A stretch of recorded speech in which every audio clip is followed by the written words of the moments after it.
I'll never forget you, Smooth. The show starts out first, always recognizing you, Smooth. How you doing today, fam? Yeah, feeling better, feeling good. Okay, that's all I want to know. Get on in here. We got to talk about things today. Hope you got some time. Or hope you're feeling up to it. Meanwhile, Niners!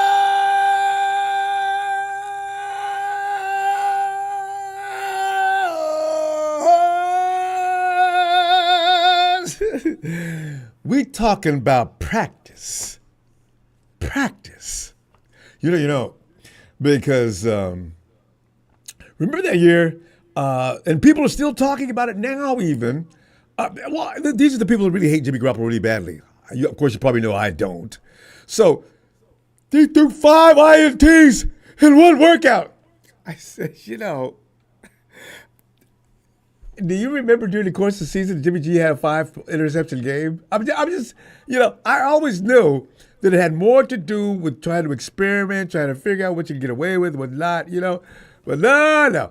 Now, here comes Brock. Oh my God, that was INTs in practice. It's practice. That's what they're doing it for. So 49ers training camp. Brock didn't know. QB. Brock Purdy pushes alarm with daily volume of interceptions.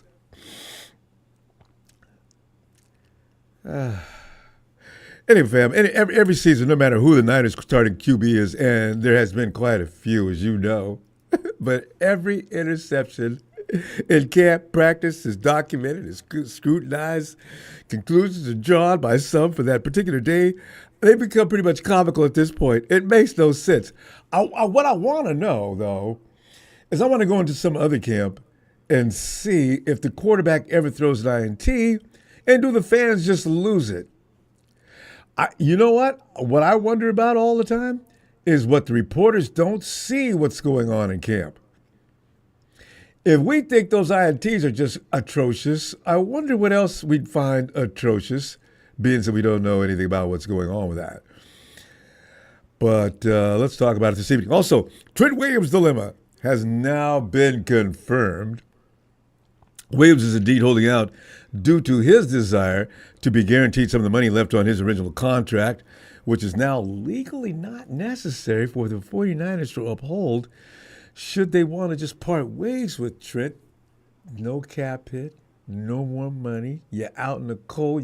This leads me to believe why they have so many problems signing these contracts, and why you have people taking weeks and longer just to sign a contract that the 49ers have given them. And I imagine other teams around the league do the same thing. A team wants to protect itself if, in this case, you consider Trent Williams is getting up there in the tooth, along the tooth, right?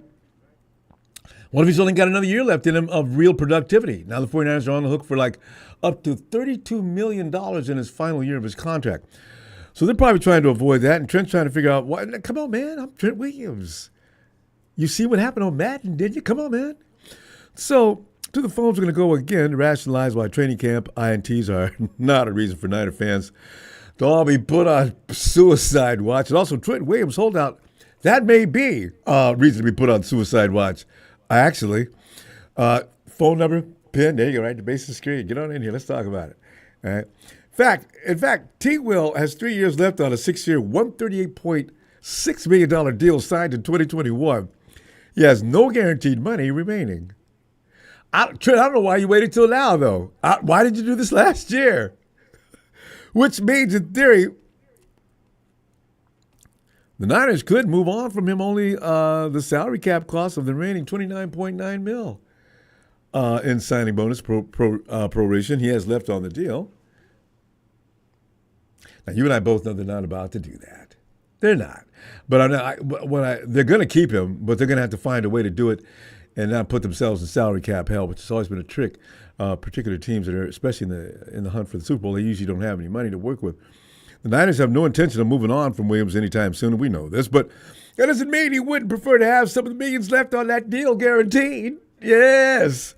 McCaffrey had an identical situation, and both stars had multiple years left on their contracts with no guaranteed cash. And T. Will is set to make $20.5 this year million. in base salary this season, 22.5 mil in base salary in 2025, 32.21 million in 2026, as he's probably getting in his last year where he's just barely getting it done. I wouldn't be surprised, though, if he continues to be better than most. One more thing I'm not sure I really agree upon, with an added caveat that is included in the unhappy T-Will filing. Okay, it just seems so childish to me. I imagine, okay, Williams is no longer the highest paid tackle in the NFL in terms of annual average salary. You know what this means to these guys. In this case, maybe it does mean more to Will now because of the fact that he's being told that guaranteed money will not be yours. Okay, Penei Sewell, 28 mil per season. That's a lot more than Trent, right? That is a lot more. Now holds the title with the Vikings. Christian Darrisaw, 26 mil. The Texans, Laramie Tunsil, 25 mil. The Giants, Andrew Thomas, 23.5 million, surpassing Williams, 23.01. So T-Will's $5 million off the pace. And now your annual salary compensation. He's not happy.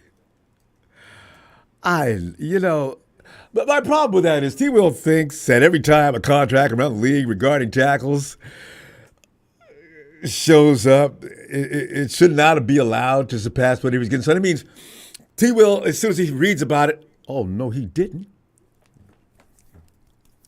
Yeah.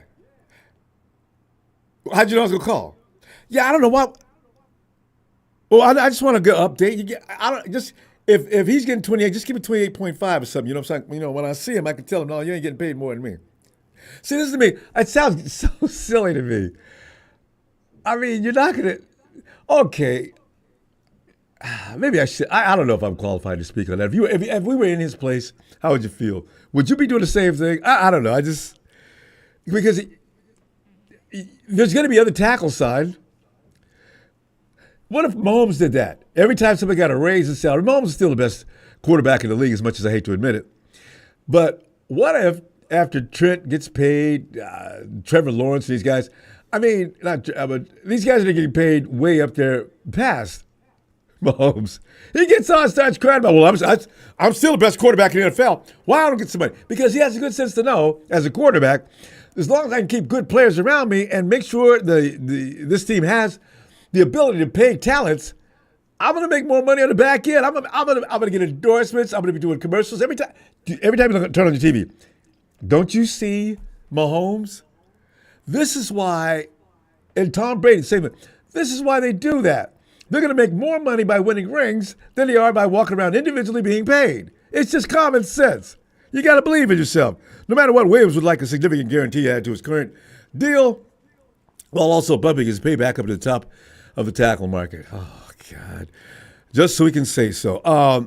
You know what's really frightening, though, in this Williams situation? Williams is paying $50,000 per day.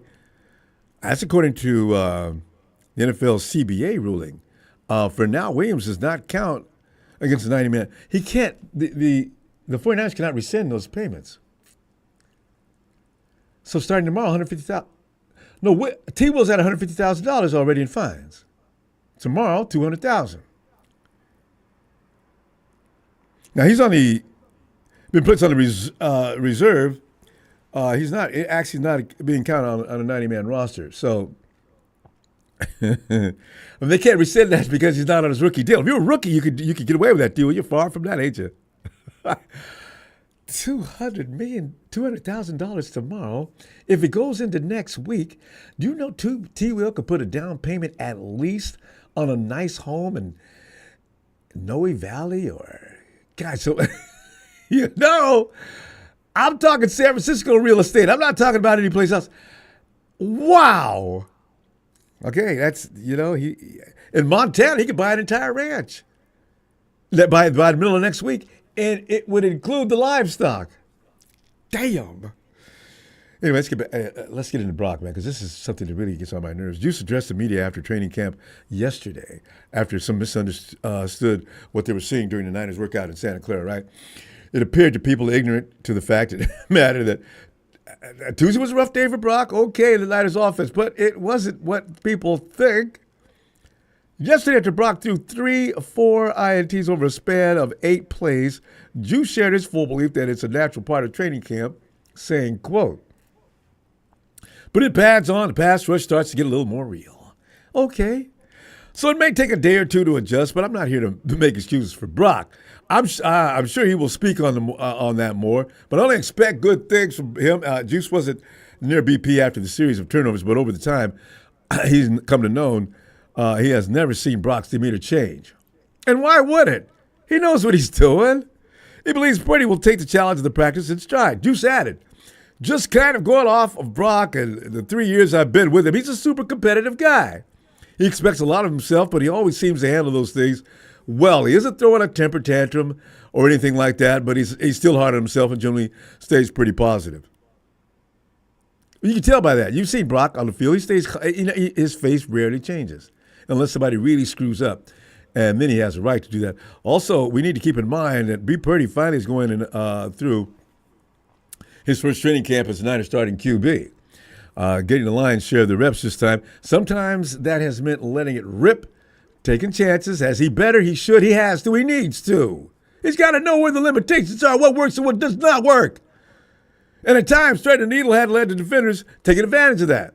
Not getting any better, because if they don't, I'm looking at them like, what the hell are you doing? So he's delighted. Juice is delighted. He believes his quarterback has good sense to take advantage of all reps he's getting on the field with his offense. Even more encouraging is this. Juice goes on to say, quote, "I think I've seen improvement even if he had a few picks today.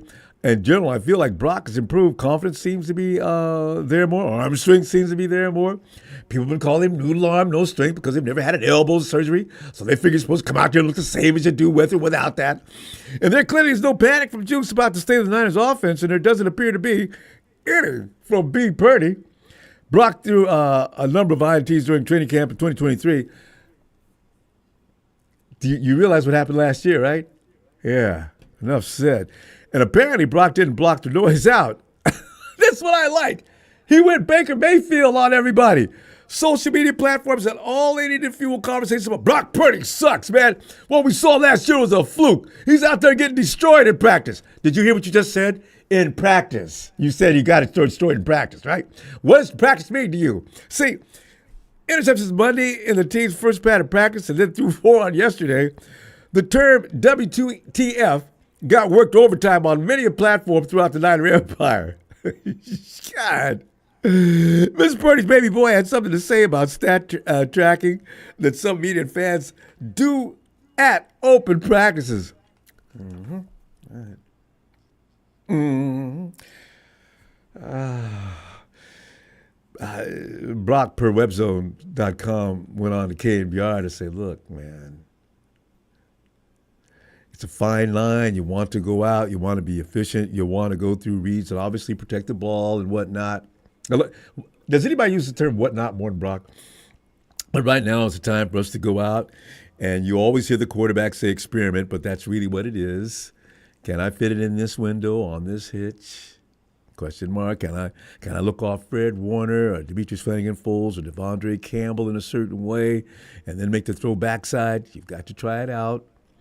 In the game and in the season, it comes down to protecting the ball, every snap, every play, so you can't necessarily try those things out. Why do I feel like Chill Pill Phil when I say this? All these things. Phil, you already knew about all this. We haven't ran you up on that question yet. But this is just common sense. Right now, he goes on to say, right now we can, and so mindset right now is protect the ball, but let's be aggressive.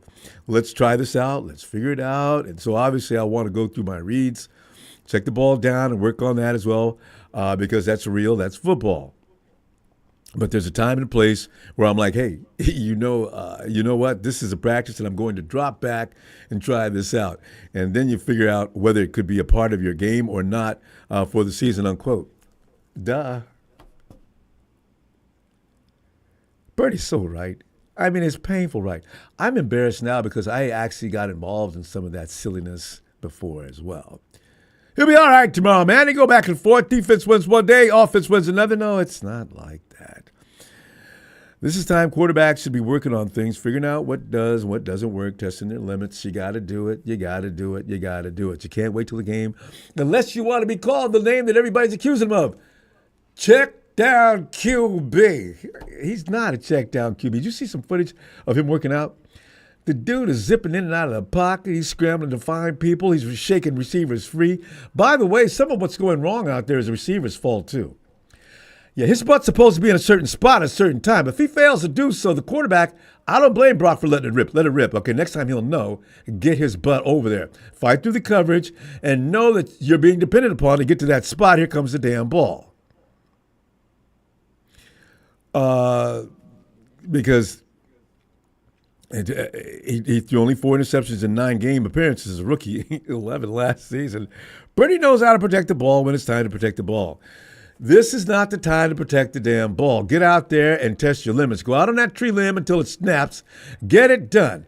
We don't want to make it easy to be a candy-ass quarterback that every defense in the league says, here comes Brock Purdy, man.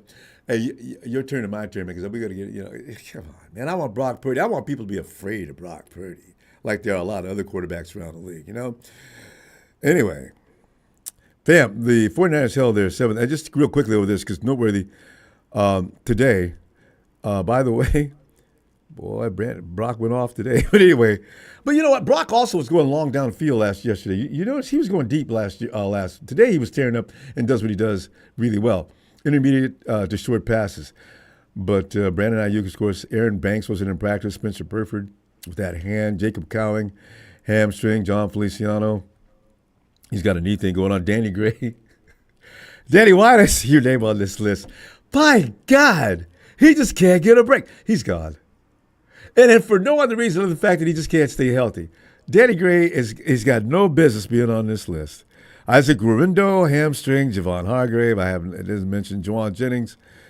Some of these guys could be taken off a day just for rest. So, Jared Kingston, offensive lineman. Tay Martin. Tay Martin's been looking pretty good in practice, fam. Wide receiver, linebacker Curtis Robinson, tight end Logan Thomas. But Tay Martin is also allowed. He's been looking decent. Terrell Owens, baby boy. He's had 2 days in a row. He made some nice catches way downfield, 2 TDs. Could Bill be right? Could the legacy babies be worth? The DNA is there. Or, as Tony said, responded to me over on Twitter, the apple doesn't fall too far away from the tree. Could Tariq be a hidden gem that was underused at school? But anyway, Purdy bounced back. Today's practice saw a much improved performance from BP, according to Jake Hutchinson of the Odyssey. Purdy began red zone drills with a touchdown pass to wide receiver Deebo Samuel. Boom! He also connected wide open Ricky Pearsall, tight end George Kittle for additional score. Bam, boom! And then was like, how you like me now, boy? Oh, you see? He can do this. All right, we know he can do that. But what else can he do? Figure it out. Find out. Matt Miyako of NBC Sports, Bay Area, he reported Purdy not throwing the INTs during the latest practice. Miyako described Purdy's performance noting, Purdy delivered a 5-yard touchdown pass to Pearsall's suspension that shook free and got wide open in the middle of the end zone. Also threw those were short passes to Deebo and George Kittle. He can do that. He already knows how to do that. He knows he can do that. Everybody in the field knows he can do that. Other teams know he can do that, and they know they can do nothing about it, depending on how well those routes are ran. Jake Hutchins added, against pressure, Purdy got a couple of quick completions in, had a bad throwaway to Chris Conley with Pearsall open on the other side. Chris Conley going to make this team, fam.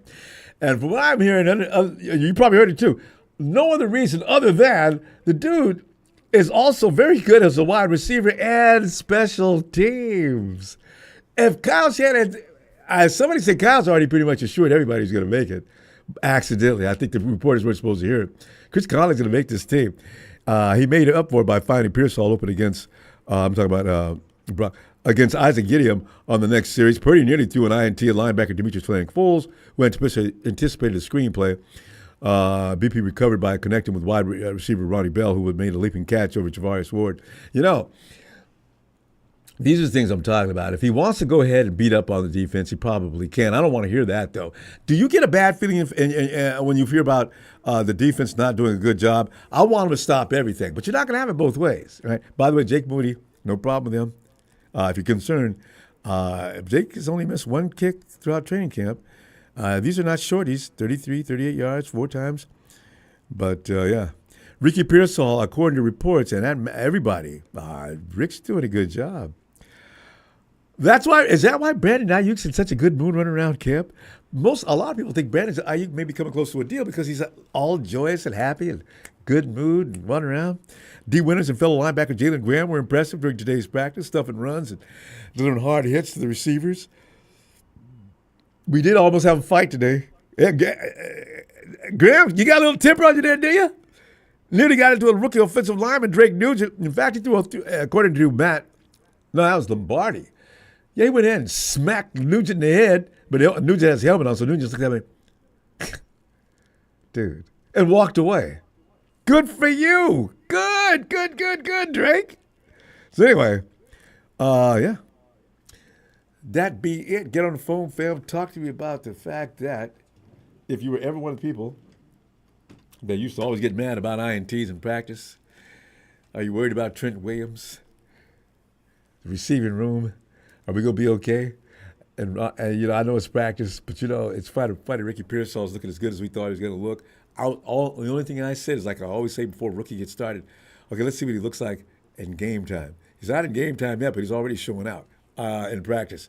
Shanahan's practices are not easy. Matty! We go up to Bend, Oregon, where Matty's parked underneath the trees in the shade, sit back, sipping on his favorite brew. Matty! I'm sitting in the backyard. It's beautiful out here. Got a little breeze going out there. Yeah, buddy. Because that's all you need, man. Because when it gets up to about 95, 100 degrees, But, yeah. It's like 72 right now. Ooh, that's comfy. Beautiful. Oh, it's funny. And it smells so nice out. Oh, yeah. See, that's the thing about tree that. Smell. Yeah, that filtration, natural filtration you got up there. Oof. Oh, man. Well, Matty. Oh, buddy. I wish I could share it with you. The INTs, buddy. We've always had issues with INTs in practice. A lot of us went all overboard with it and condemned and defined the quarterback by that, not knowing that there's a lot of guys on the team that are involved in some of those INTs. But what are you thinking? Are you over it? I think he's going to be just fine, Ronbo, because you gotta realize like what defense he's playing against. And he, you hit it on the nose when you said, you just got to get out there and you just got to almost. Lack of better words, I think I was just thinking about it when you were talking about it. I'm like, you almost got to go out there and just sling the balls around, see what you can get away with. Absolutely, you got to test. See what works. You just, like what better place to do it? In practice, please. Don't do it during a game. Yeah. Get that stuff out of your system. Like, it's going to make them better, man. Like I kind of like it actually. I do too. I really do. And have you seen some of the footage of him working out in practice? You can tell. I think Kyle has given him the keys to the Mercedes. I think he's doing. I think you're right, buddy. Yeah, we're gonna. And if the coach agrees and has confidence in him, he'll leave him alone. Oh man, can you imagine, dude? I can't wait for the season opener for us on that Monday night, man. It's gonna feel so right. Matty, I'm still so concerned about that. And Rodgers, have you heard Rodgers talking lately? He's so cocky. I try to ignore him. Oh, he's so confident. It's just Aaron Rodgers, though. He wants to beat us so bad, dude. And now that he's in a different uniform, it's not going to change a thing. You're right about that. He wants to beat us for that reason. The pain and strain we've caused him down through the years. Oh, he's got a better team now probably than he ever has as far as defense and offense equally. More than likely. Yeah. But I don't know, man. I still feel like he's gonna come to the Bay Area and he's just gonna get freeze. He's just gonna get spanked, and then everybody's gonna question, should he have retired? Ooh, you're right. The New York media is going to be all over him. If he comes to San Francisco and gets beaten by the 49ers again. Aaron, when's the last time you beat the 49ers, and legitimately? Because that COVID year doesn't count. Are you talking to me? You're Aaron, aren't you? Yeah. My goodness, dude. I kind of feel like it's a Russell Wilson situation, where he kind of had the key. He kind of ran us for a little bit. I felt like we ran Aaron Rodgers. It's all over the league. The Rams do the Hawks up on a regular basis, no matter what kind of condition they're in. We do Yeah. the Rams up Yep. whenever we want to. 'Cause it's weird. Yeah. It's matchups, you know. So yeah, And then the Cardinals are kind of that wild card in our division, right. man. Like, they come punch you in the mouth, and you didn't even see it coming, man. You can't go in there too cocky. Can't at all. And no matter what happens, we're going to leave out of Arizona, or they're going to be getting on the bus leaving, and we're going to be glad we're done with them. Every time you play the Yep. Cardinals, my Every God, time. they're rough. You get a little mouthy when they come to us, but when we go there, man, we just got to go handle business and just prove it by what we do on the field. But yeah, when they come to us, man, I feel like that's when we can start. I feel like that's the time to talk trash. And the coach standing on the sideline with them shades before he got thrown out. I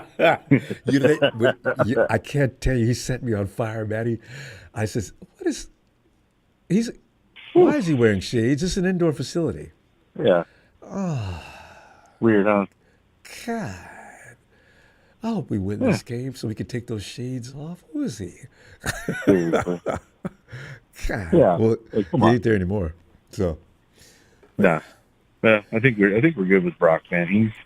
He's doing exactly what he's supposed to be doing. He's looking good. He's still the same dude, and he's still got that same mental game going. So I have full confidence that, you know, and he's not perfect. He's going to stumble a few times throughout the season, man. We might see some bullshit.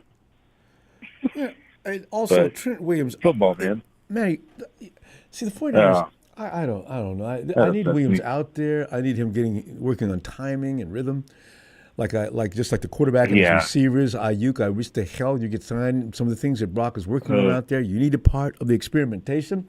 You're not a part of that. You're standing on the sidelines. This is going to hurt us, Matty, and I just know it because this is time. Well, There's you're better right. use for getting things together. No, they're both standing on the sidelines, and Trent doesn't even bother to come to the facility. It's worrisome. That's crazy to me, man. It's like, come on, dude. I think not having him on day one would be a bigger impact than not having Ayuk on day one. Oh, hell yeah. And if he's not ready to go, and I don't care how good you are, you need some reps, man, and practice to get yourself Yeah. loose, get some feel. Because if he gets beat, Yeah, you they got gotta some get- edge rushers yeah. in New York. I mean, yeah. Dude, yeah, we can't feel like if we lose that Monday night game, we can't feel like it was because of Trent, man. I'd be upset about that because he's a real critical piece to our puzzle, man. Oh, man. That one kind of hurts. I know. I've already kind of made up my mind to don't get your expectations too high for Monday night. I know we're supposed to win it. The odds makers have already got us. Vegas has us winning it. Yeah. I think there's a substantial margin too. I don't understand why though. Because their offensive line is still suspect. Because if we can do Aaron to what we always do to Aaron, yeah, they're going to lose. Because I don't believe their defense can stop our offense completely. So No, not at all. I would agree with you fully on that one, my friend. So let's just hope and pray that something happens here in the next couple of days. Maybe we'll hear something awesome tomorrow. Maybe they'll get it done by the end of the week. And I wish the 49ers would realize the urgency of it without losing face. You can't think of anything you can do with Trent Williams to appease him on this. Brandon, you can understand. There's got to be a middle ground there. Right? You can understand because this is his first payment. But Trent's already got a payment in place. Can we just guarantee the money for at least 2 more years? We can't do that? I'm sure he'd be happy with that. Yeah. Or at least a year and then figure out, I don't know, man. Yeah, no, we got We'll take it year to year, yeah, you're right, buddy. It just kills me, man. That really when Trent's healthy, man, he's a force out there, dude. We can't do without him. We cannot. And if we cannot do what we want to do, so it's got to happen. Well, Matty. And then when it comes time to replace him because he's retiring, we really got to figure that out. Well, see, that's what I don't even start thinking about because it worrisome. That is scary. My God, They'll we're have used to to spin- him, and They'll have to spin the pick on that. I understand that. What's his name? Puni. I understand Puni pretty much is about to be penciled into that right guard already. He made a couple of mistakes, but the coach is working intensely with him. Now they don't give you that much. Right. Yeah, that's okay too. Oh, okay. We're gonna be okay. buddy. We're gonna be good. We're gonna be good. We got this, bro. Yeah, we We got got this, this. bro. We got this. Man, hey, I'll Good see you stuff, Friday, and we'll find out what happens next because the 49ers don't practice again until Friday anyway. All right. all right, buddy. Always a Sounds good. pleasure I'll to see you talk to you, tomorrow man. night, my friend. Can't wait. You too, buddy. Night, All right, man. buddy. Night, buddy. And there's double A. Hey, Aaron. Ronbo. Aaron, were you one of the guys that couldn't stop talking about INTs after practice?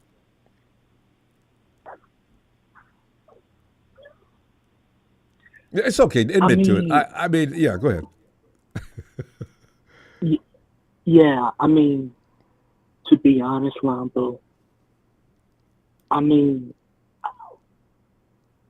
who, I mean, listen, practice, practice. So, I mean, the, he's just working on, just to get the kinks out, and it's in practice, it's supposed to be a competition, to make each other better, like iron sharpens iron.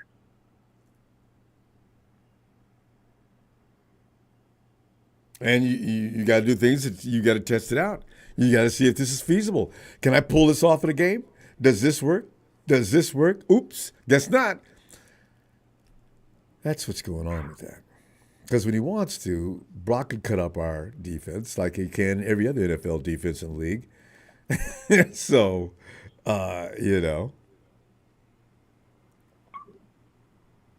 Yeah, and also,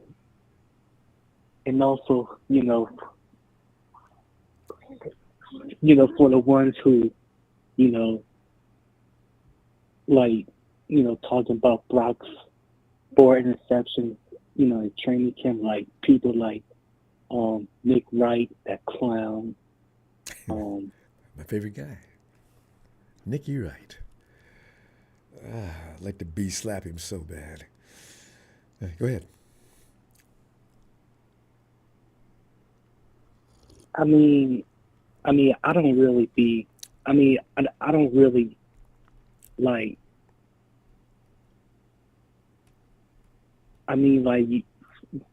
People gotta put into context, like,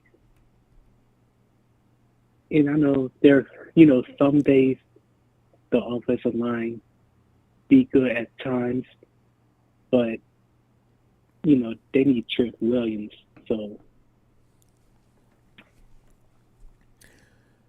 Yeah, I don't really. And that everybody's going through changes.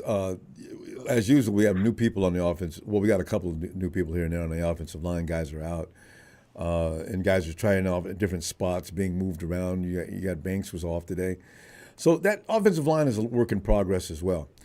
So there's going to be little things that are going to happen there that are unusual. It's practice. This is what we do. And what every team does, actually. Yeah, and like people use the term, like, I think it's iron sharpen iron. Yeah. Well, that's the way I view it in training camp. Like, it's supposed to be a competition to make the defense and offense better. So, Yeah, and the better your offense is, the better your defense should be, because they've got to combat against that all the time. And hopefully they don't see nearly as many offenses as good as the 49ers offense. So usually during the course of the season, they can cruise. That defense is already looking to be better than it was last year. Secondary, Fred Warner's running around saying it could be the best secondary we've had ever. Yeah, I heard that from Fred and Jair. So, And Jair's got a pick. I can't wait to see. Yeah, him, Fred, Lenore, they say Lenore he's having a great camp. I can't wait to tell Charles. Even Grant Cohn is the one who said that. So like when Grant Cohn says something good about somebody, oh, you can bet they are tearing up. Hey, Charles. Charles, you got to get it. We need to talk about Diamador, Charles. Okay, go ahead. Charles does not like Diamador Lenore. I've been trying to tell him. Oh. Look, you don't know what you're talking about, Charles. That dude can play, man. I've been telling him that for over a year and a half now. God. But yeah, I really think Lenore is going to have a Pro Bowl season. That would be amazing. I'd love it. I think this team's unusual. But I think I think a lot of people remember when our secondary wasn't that good, like in 2021 when we had Josh Norman and someone else. And Josh Norman used to be good. Look at us. We got depth at cornerback. Now, guys that better not get hurt because the guy sitting down behind you, he may come out there to stay. Yeah. When's the last time we were able to say that? Oh. God. So, yeah. Yeah, and now our secondary is improved. You know, we got depth. One of the better ones in the league. Yeah. So we're ready for Patrick and company and anybody else. Detroit, look out. With Don Burr, where you at, man? You must always somewhere trembling because we're going to come get that booty and beat it. We got to go. We're going to go. Hey, I'll see you on Twitter, all right? See you on Friday. All right, Ronbo. All right, fam. Night, AA. Have a good night. You too. And now we cruise quickly to Tennessee, where the Dragon Clan leader awaits.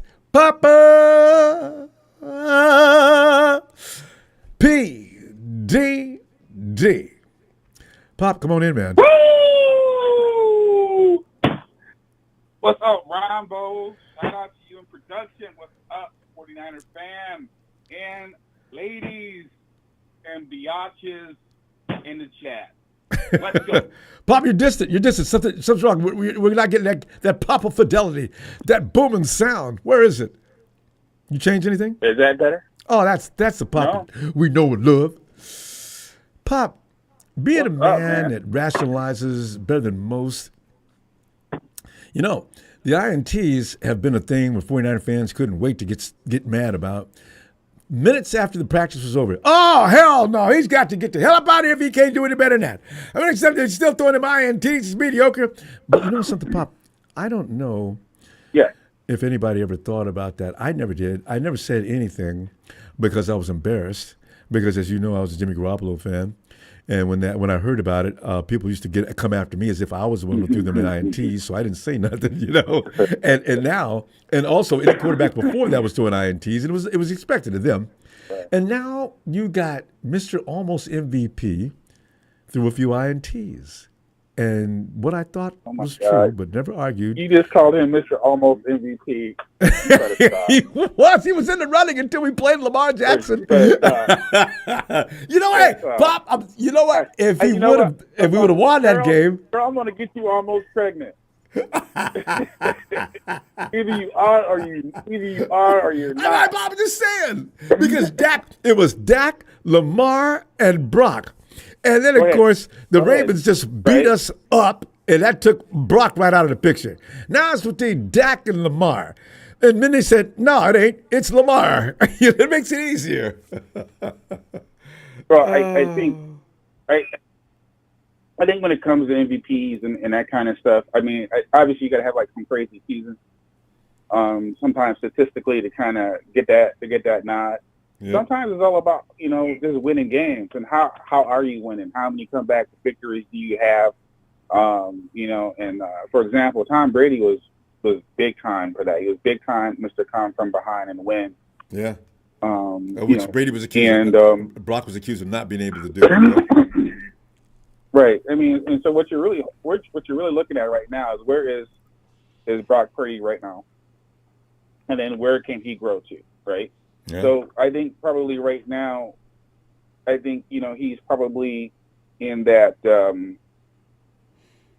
Kirk Cousins, Dak Prescott kind of tier. Yeah. And he's gotta fight his way out of that on his own play. And yes. That's, for to him, become really elite. I like that comparison. You're right.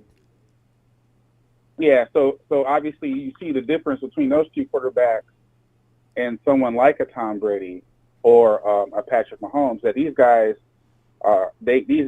can take over a game and they can come back at the very end of the game. So they can go beyond do it the all the playbook time. And carry a team there. You know what I'm saying? So it's like, if you don't got no respect for Patrick Mahomes, you're a fool because, dude's out there hurt on one leg. He'll run for 15 yards for a first down. And for 25 yards with a bad ankle. Super Bowl. Running like crazy. And again, his 3 Super Bowl victories were against teams that were better than his team. Mm-hmm. That's another thing. You see what I'm saying? So it's like those are the differences, I think. So it's like Brock's ceiling could be that Joe Montana type of thing, or that Joe Montana, or like a Tom Brady kind of a thing. What I mean by that is, like, can he lead a bunch of come from behind victories? Like, are people going to start saying what we used to say about Tom Brady? What we're saying about Patrick Mahomes is don't let them have the ball last. Because if they got the ball last, they're going to win. That's a true tribute. They're saying the same thing about Patrick Mahomes today, right? Yeah. And it's not Shannon even said it. Crazy talent. Yeah. That's where Brock's at. So it's like interceptions and practice and things like that. Like always, a lot of us now, we're all able to react on social media, whereas before we'd have to be shouting to ourselves in our cars and stuff like that. So everybody's got a megaphone. Oh, 5 interceptions, blah, blah, blah. It's like people are freaking out right now at another quarterback in Dallas. And Trey? They're freaking out with Trey Lance. Trey Lance, because he threw 2 interceptions. And 2 interceptions 2 days in a row. And then the reporters are saying things like he has accuracy issues. So Trey is getting butchered by the media. 49er fans, of whom it's none of our business anyway. Yeah, but he's working out in Dallas. Yeah, but so is Brock, though. That's the whole thing. It's like, people, cream rises to the top, and people want to jump out of trees on things that they want to yell and get upset about. But, we don't know the circumstances of these interceptions. We don't know who blew what assignment. We don't know what the blocking scheme was. We don't know where he was supposed to go with the ball. Receiver probably went the wrong way. Yeah, I know. It's a large thing. It's a lot to choose from. We do know this about We do know this about Brock, though. We do know that he's got it upstairs. Yeah. Whereas most NFL quarterbacks never get it upstairs. They can have all the talent in the world, whether you have an arm like Jamarcus Russell or you have this huge body like Leaf. You know what I'm saying? It's what's in your head. It's your work ethic. You know what I'm saying? It's that. It's what's your work ethic? What's your knowledge? What's your reaction time? How fast can you make a decision? And do you make the right one most of the time? Are you accurate?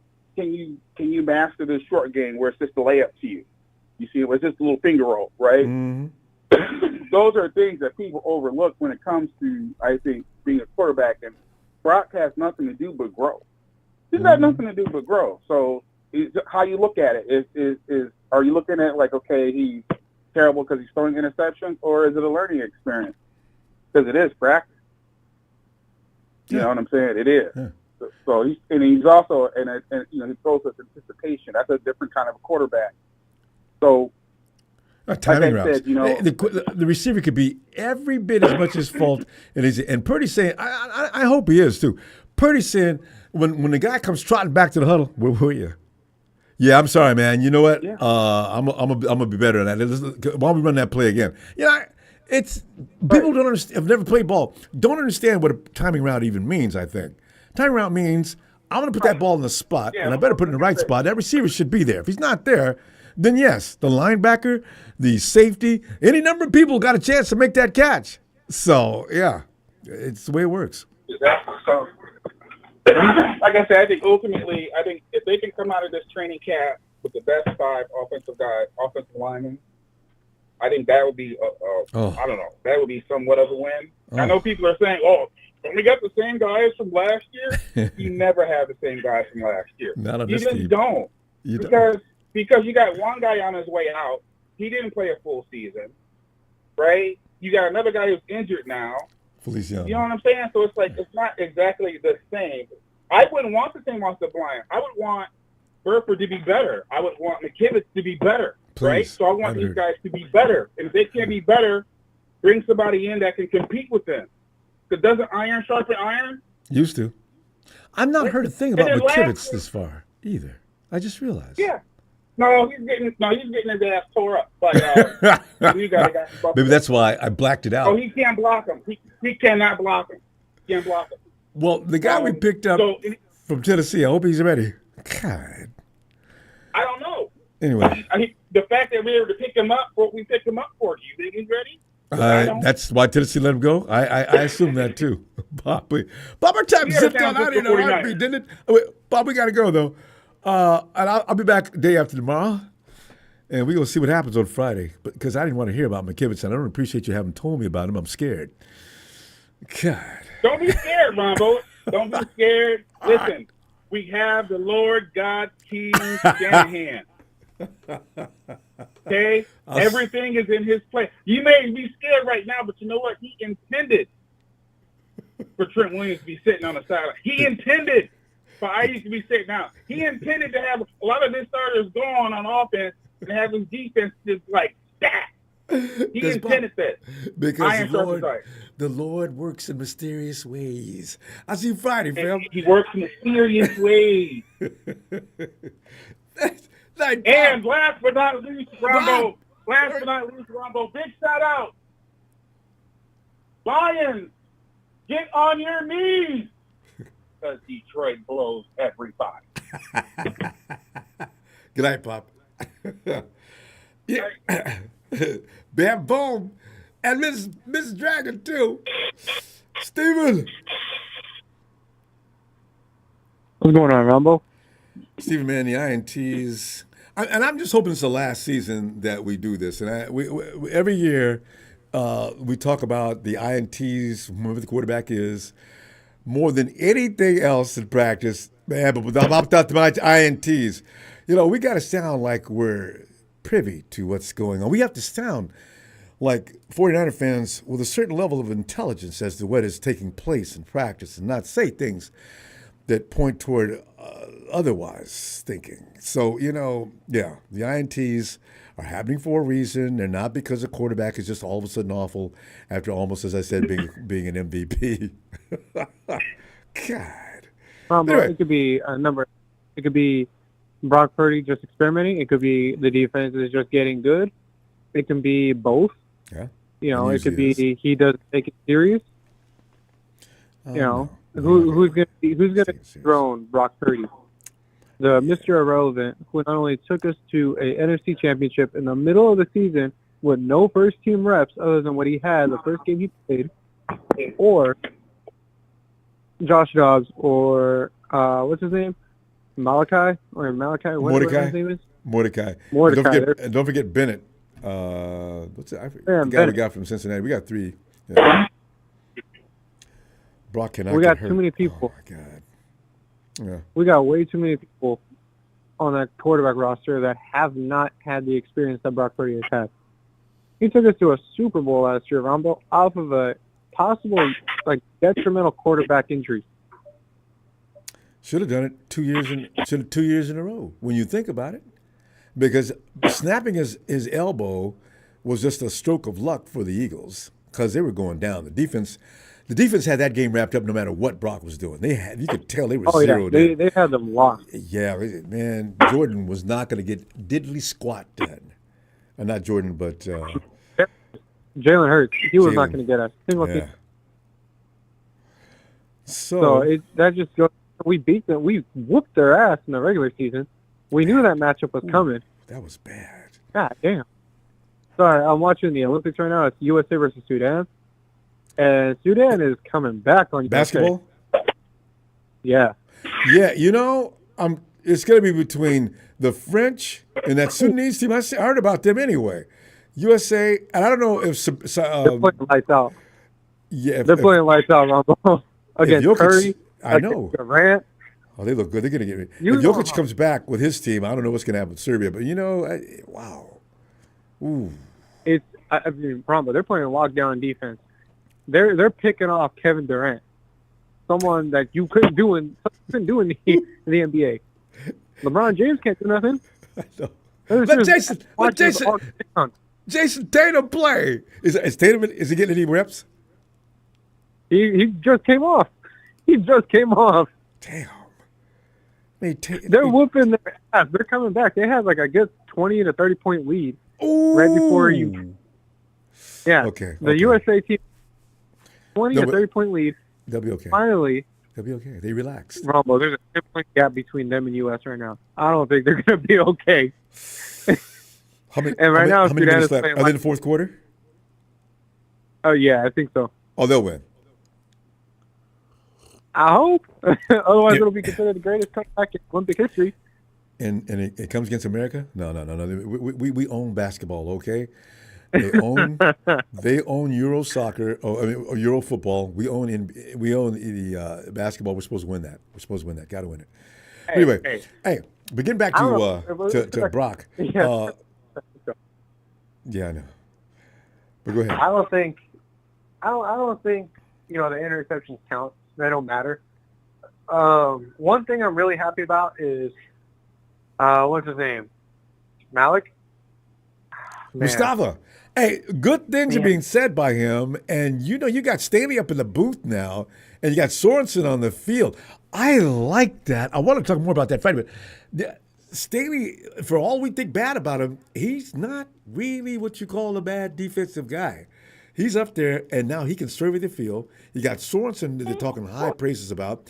That defense is going to be on point. Look at even Scarlett agrees. Yeah, that's Scarlett. She's hungry right now. I'm going to go make her a quick bottle. Set her down real quick, go make her a quick bottle. But, Malik Mustafa, he is doing wonders in training camp, which is good because we need something like that. And I'm hoping, I pray to God, when we play the Seahawks, whoever is at the helm throws a deep ball in Malik Mustafa's area. So that way, I'm hoping they throw it to DK. So that way Mustafa can show up and hit him. I know, right? And then Jair Brown, through all that confusion, can pick it off.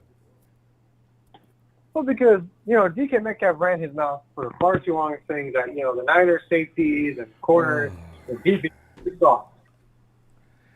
So it'd be a nice change to have him get just smacked.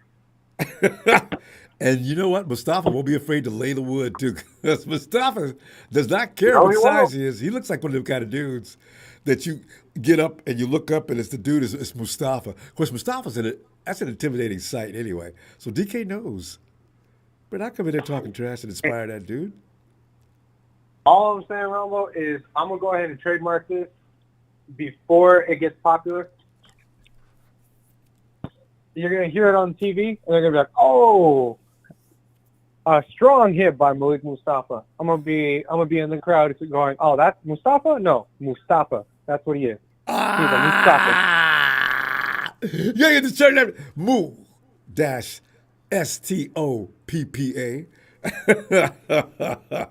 I like that. Because we're not sure. Because it's looking good. Talanoa is probably going to be better. Listen, here's the thing about Talanoa versus Mustafa, and it may come down to that. If Talanoa doesn't start the season, let's say, for whatever reason, maybe he needs to wait 2-3 more weeks, and Mustafa goes in there and does a nice job, boy, that's going to be interesting, huh? I wouldn't mind seeing Jair Brown and Mustafa at the same time. On the field at the same time. Jair's going to be in center field anyway. They're not going to put him up close to the line of scrimmage. He's going to be back there where he can do what he does best, what he should do at Penn State, is own the nation in picks. So it's going to be nice, Ronbo.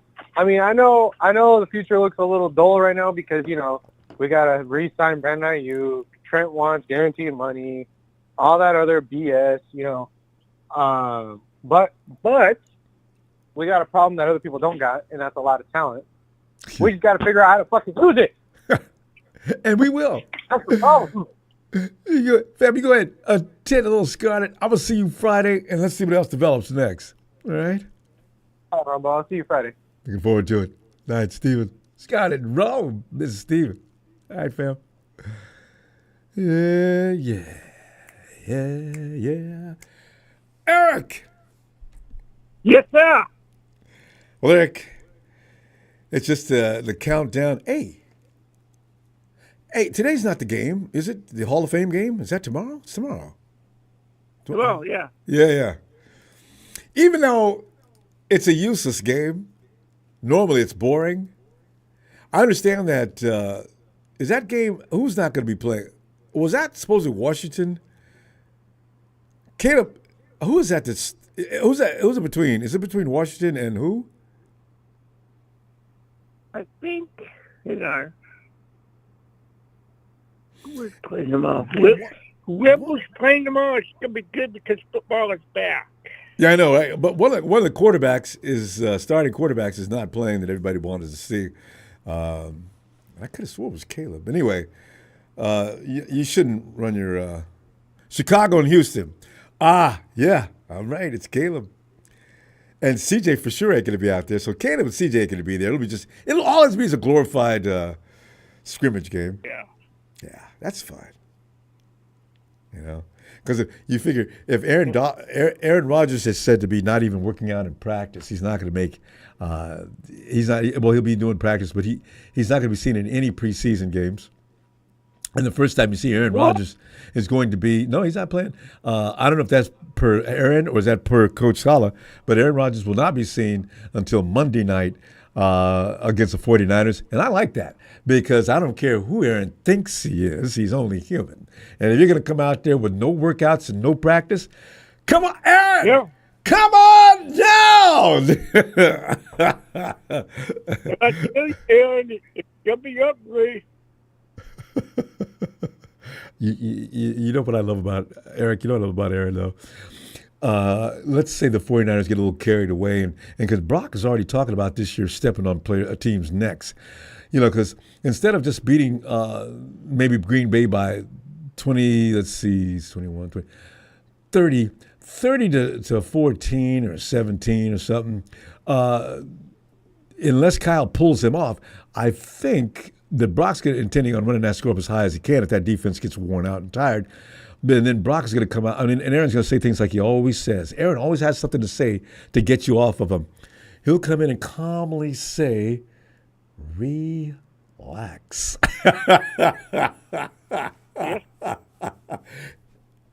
Eric, if Aaron thinks he can pull that relax in New York City's, the media's going to butcher him. They'll just have him all cut up and skewered. I mean, the guy will be, I can't wait to see Rodgers in New York, especially if they don't win.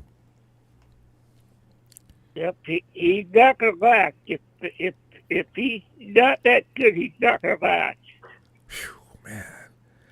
Aaron, he's become a tough guy, though. And that's going to be bad because Aaron's going to answer back. He will clap back if the New York press thinks they're going to go in and just beat up on Aaron like they do people that fail.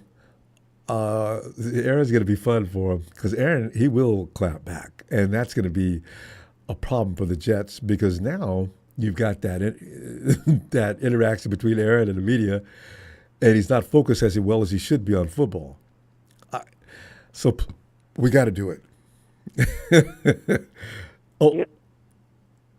All-Star Luna just sent in a notice saying Aaron Rodgers was already throwing a temper tantrum because his old line is S and you can fill in the blank.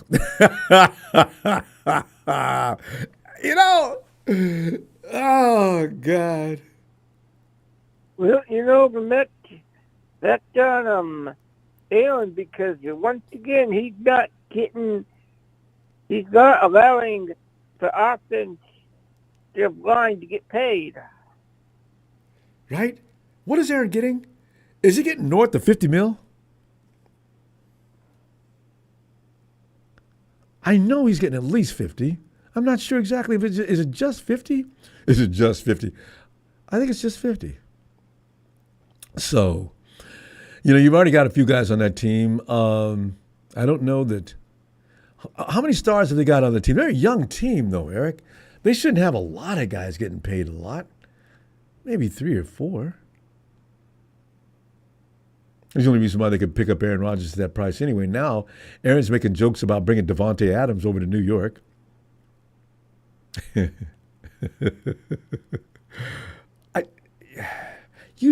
Between the Hawks and the 49ers, we have a certain amount of drama. You guys don't have any drama going on right now. We've got a couple of holdouts. The 49ers are taking way too long to sign, but I think they're going to at some point really soon. It could happen, I figure, within the next few days.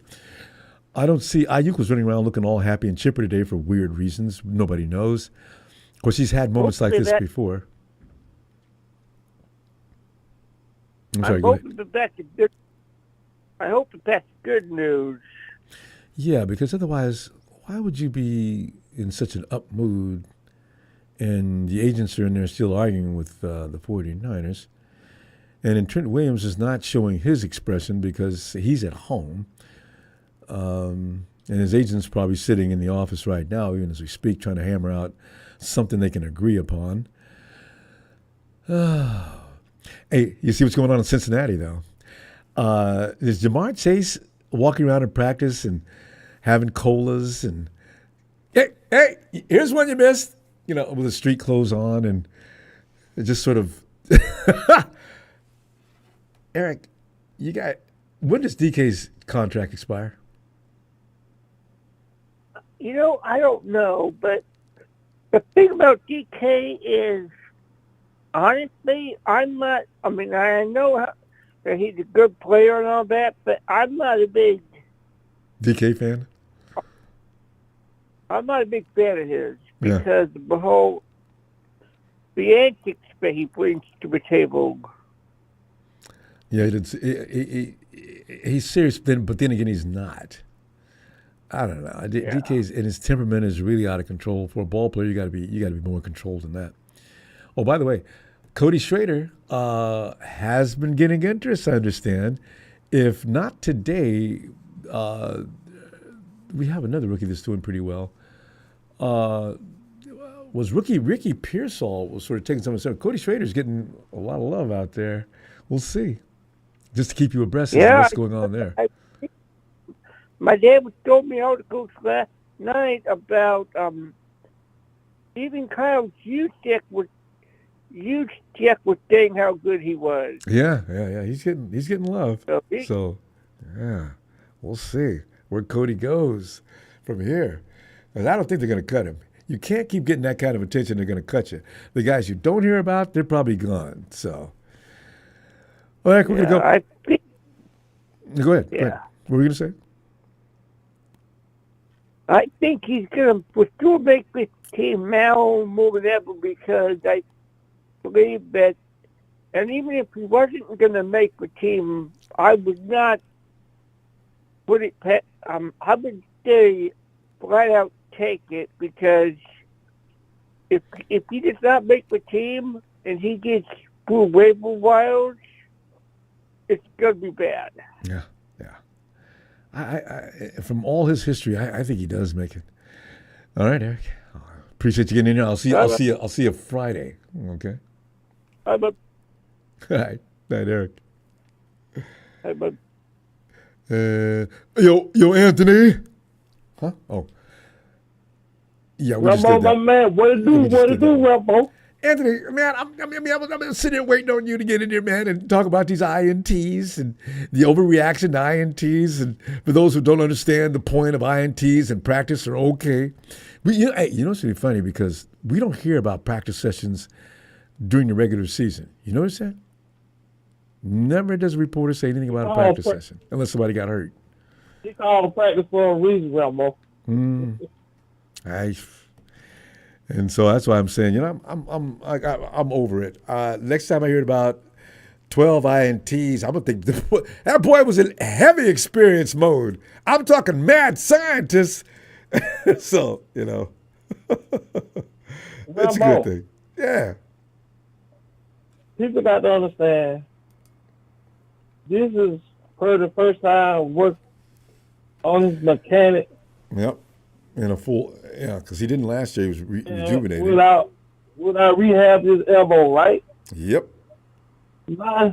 Now he working on the zip on the ball. So now all he got to do is put it together. So he's just basically out there seeing what he can get away with and what he can't get away with. You gotta do it now. Don't do it later. Do it now. That's yes. right. Don't do it later. Do it now. Let's see what happens. And hey, by the way, Anthony, he may have got picked off a few times, but what I want to know is how many experiments worked, and do you feel confident enough about them to maybe open up that can of whoop ass? Yeah. You can open up that can of whoop ass during the season, and we're going to say, oh, I've not seen that before. Damn. I can't wait to do that. In the deep ball, he throw to CMC for a touchdown. Mm-hmm. He was working on his long ball yesterday. So, yeah. Yeah. So I ain't worried about no interception he throw in practice. It's going to get better. It's going to get better. We're not even started with the season yet, and he's determined more than ever. Anthony, I get the feeling, though, Brock may be one of them guys. Somebody just compared him, put him in a tier with Dak Prescott and Kirk Cousins. And then you got your Josh Allens, your Patrick Mahomes in tier 1. Joe Burrow. Anthony, just for the conversation's sake. I'll be honest with you now. I wouldn't compare him to Dak. Dak? That too nervous, man, and that ain't Brock. I know, but he's got to prove things to get out of that particular group. Kirk Cousins is in that group, and Kirk.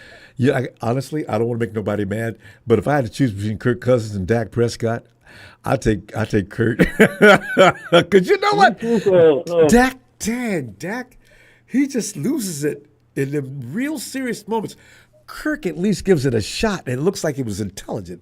Dak does things. The hell were you thinking, Dak? Why did you do that? You know what, Ronbo? I'm so tired of people crying about our offensive line. I know, but it's. Okay, Ronbo, let me ask you something. Okay. Two of the best teams in the NFL last year with the best offensive line.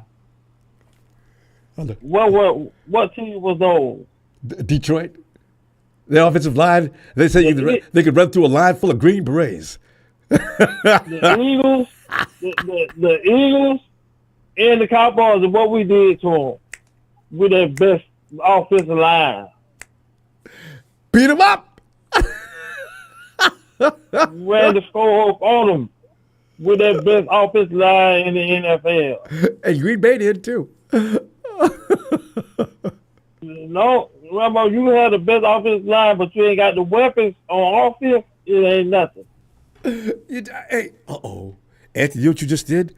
You lent justification to Chris Forrester going and telling coach that don't worry about your offensive line. Go in there in that draft, first 2 or 3 rounds, you get your guy who can put his hand on the ball and make them playmakers take care of things. I can get an offensive lineman in round 4, 5, and 6 and build that for you. See, because Rambo, as long as you keep that defense out there on the field, time out. Yeah, you got some good offensive players. Yeah, it's over with. Yeah. Yeah, but you know what, Anthony? I don't want my offensive line. What I want. This is why the importance between a good wide receiver. I need that sudden strike kind of dude. The longer you're pounding the ball down the field, number one, you make yourself subjected to injury. Number two, I like wearing out the defense though. I really do. I love watching that. Them 10, 15-minute drives. Yeah. Yeah, and keep him out there, keep him tired. Everybody said they want to see what Pearson look like with the pads come on. He's been out there cooking, Rambo. Yeah, Oh, Ricky after making crazy catches and everything else. Acrobatic catches. Across the middle there, Ronbo. God. Well, we saw it coming, Anthony. You always wonder if a kid coming in the league may be a candy, but Ricky don't care. Some of the catches he made, I heard, were pretty risky too. When I watched Steve Smith broke down his I said to myself, "This boy gonna be a problem." As a rookie, he's gonna have to. He wants to prove it. This is that time period before you get that big contract. 3 years from now, you got to start showing out now. Show up and show out each and every game. Yeah. In our DBs, we got on the field. Them boys scrapping, Ronbo. Tell you. Them boys, let's say forget the PBUs. We gonna take this ball away. Remember that year we had more takeaways that year. Jimmy Ward tried to give the defense secondary a name, and we was taking the ball away every game. We was leading the league in takeaways. That dog. They say Terrell Gardner was talking about Ronaldo Green, talking about how scrappy he is. Yeah, well, he told everybody before he came, just got yourself a dog. Yeah, they Ronaldo Green went up and down.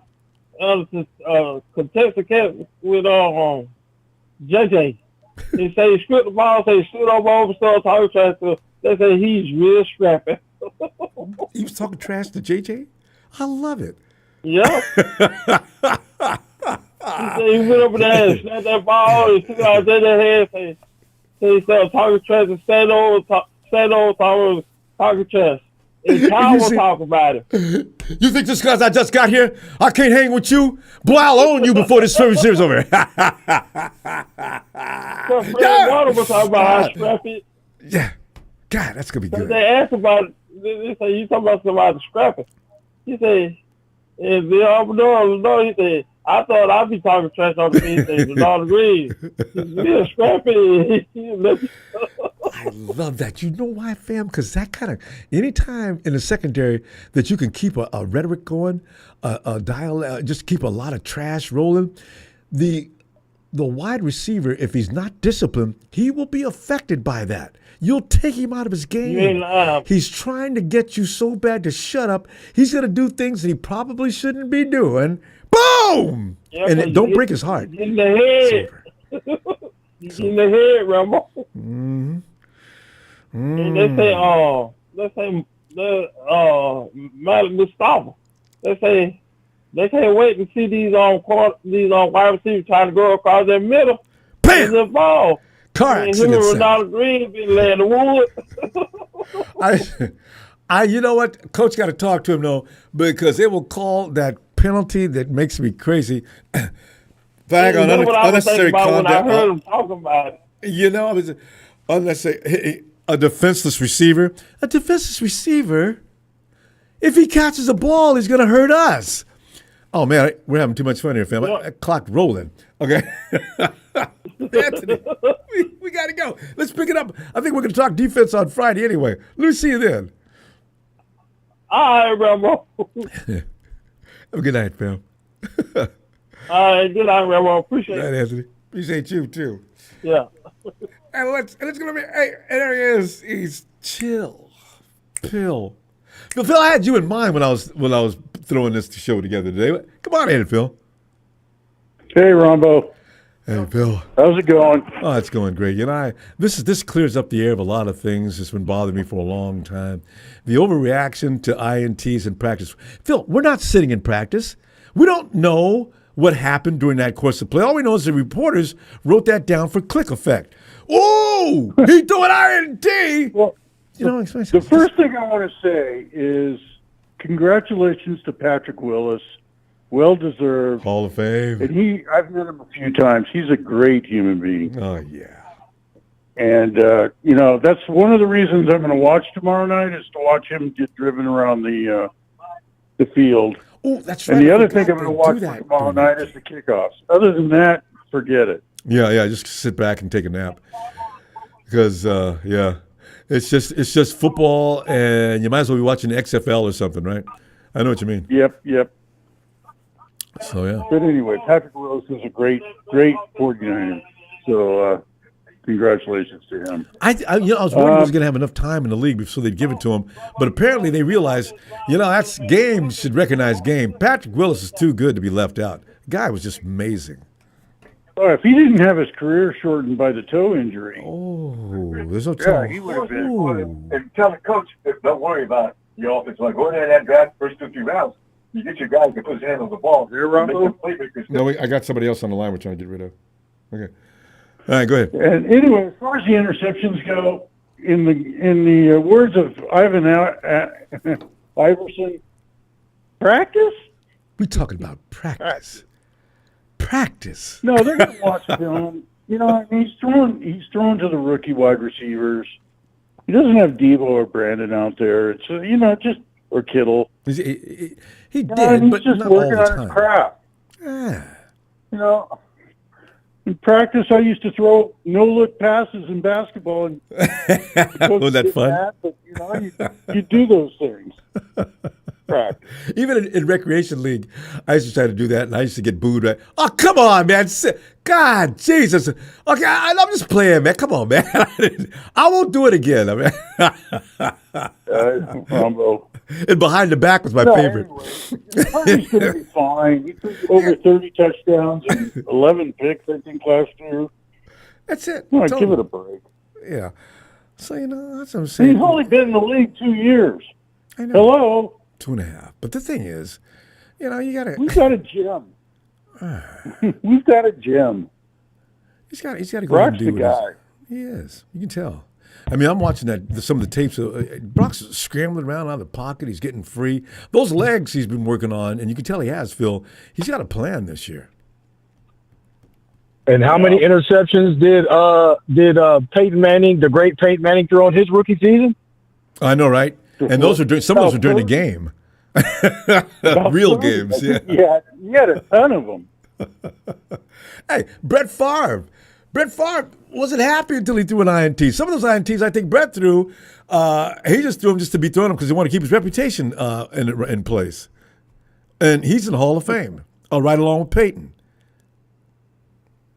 Yeah, Phil, I don't care what anybody says. Matt Stafford's probably going to the Hall of Fame too, isn't he? He's working on his craft, and today he didn't throw any picks. He threw 4 touchdowns. So yeah, give it a break. He's got to do what he's got to do to get better. But Ronbo, I think our draft class is looking pretty good. With Mustafa and Green and Purdy, and too bad that what's his name, Geraldo, pulled his hamstring. Yeah, we're not through looking at him. He'll be back. Yeah, I don't know. I think maybe they put him on IR and try to hide him. Did they put him in IR already? No, well, because you're injured. They haven't. Also, the cornerback, is it Bernard? They could. They could. If he's not ready for the season, I think they put him on IR and just kind of hide him. But I think things are looking good as far as the draft class. Pearsall's looking good. I mean, let's go. The O-line's a little sketchy right now. They'll work things out. Every year at the same time we're saying this, and like you said... they're going up against... McKivitz is going up against Nick Bosa. Okay, so... and Leonard Floyd is not making matters any easier. Man, those guys are going to be so comfortable when they play everybody else. Mustafa. and then there's him. They're trying to figure out a way to use him. And also the other guy, defensive end, what's his name? He's playing for the 49ers? Guy from Carolina. Oh, yeah. I know. Matos. Matos, yes. Matos, what? Yeah, I'm going to have to practice his name. That guy is pretty damn good. That's what I read, too. Yatir Gross Matos. There it is, Gross Matos. Yeah, now see. But anyway, he's going to be pretty good, too. And so, I'm looking forward to it. Yeah. You got to work out the O-line, but we always knew the O-line was one of our weaknesses anyway, right? And being further exploited by a defensive line is just plain not fair. It's really not. I mean, good Lord. Leonard Floyd on one end and Bosa on the other, that's bad enough. And then you can bring in another guy who has gross models. I don't know what's going on in the middle of the line, but I imagine there's not a lot of rest there either. And you got the Hargrave coming up the middle. So, I mean, we got pretty good defense. People underestimate our defense, but I think it's going to be better this year than last year. Yeah, no doubt about it. I think Yadam is going to be the third corner. He's going to be outside, and then they're going to move Diamador inside when they go to nickel. Yep. And then they got Ronaldo Green, too. So we're Phil so Grant deep said at corner. Demo's actually making him crazy. Grant Cohn is loving him some Demo? Really? Grant doesn't love people? I'm delighted. So I really like our defense right now. I really do. But anyway, Ronbo, that's all I've got to say. Other than, count up the guys in the chat room that are trolling us. I don't. King Ball is the biggest joke yet. Gone by week 6. Guys saying the stupidest things. Ooh, don't compare Brock Purdy to Peyton Manning. Nobody did. Your comprehension skills suck. Ronbo, they're all going to be gone by week 6. Remember Texas boy after we whooped Dallas? He didn't show up for we couldn't find him for like a month. Now they got to talk to trash now. Let them get it in their system. This is the only time they can do it. They'll be gone by week 6. I know. Anyway, Ronbo. Yeah. Well, we'll be back Friday. Well, I want to talk more about the defense Friday, though. All right. Always great to hear from you, Phil. All right. All right, Ronbo. See you Friday. You take care. You too. All right. Bye. What's King Baller? What's his team? He's got to be a Ram fan. Ram fans always come up with that very low level in football intelligence. King Baller, what I don't understand about, who is that? Rams, what do you say? 49ers quest for 6 has been going on for 30 years. Rams fans, your quest for 2 went on longer than that. And by the way, your quest for 3 has been going on over 70. How in the world do you talk? Oh, Ellis.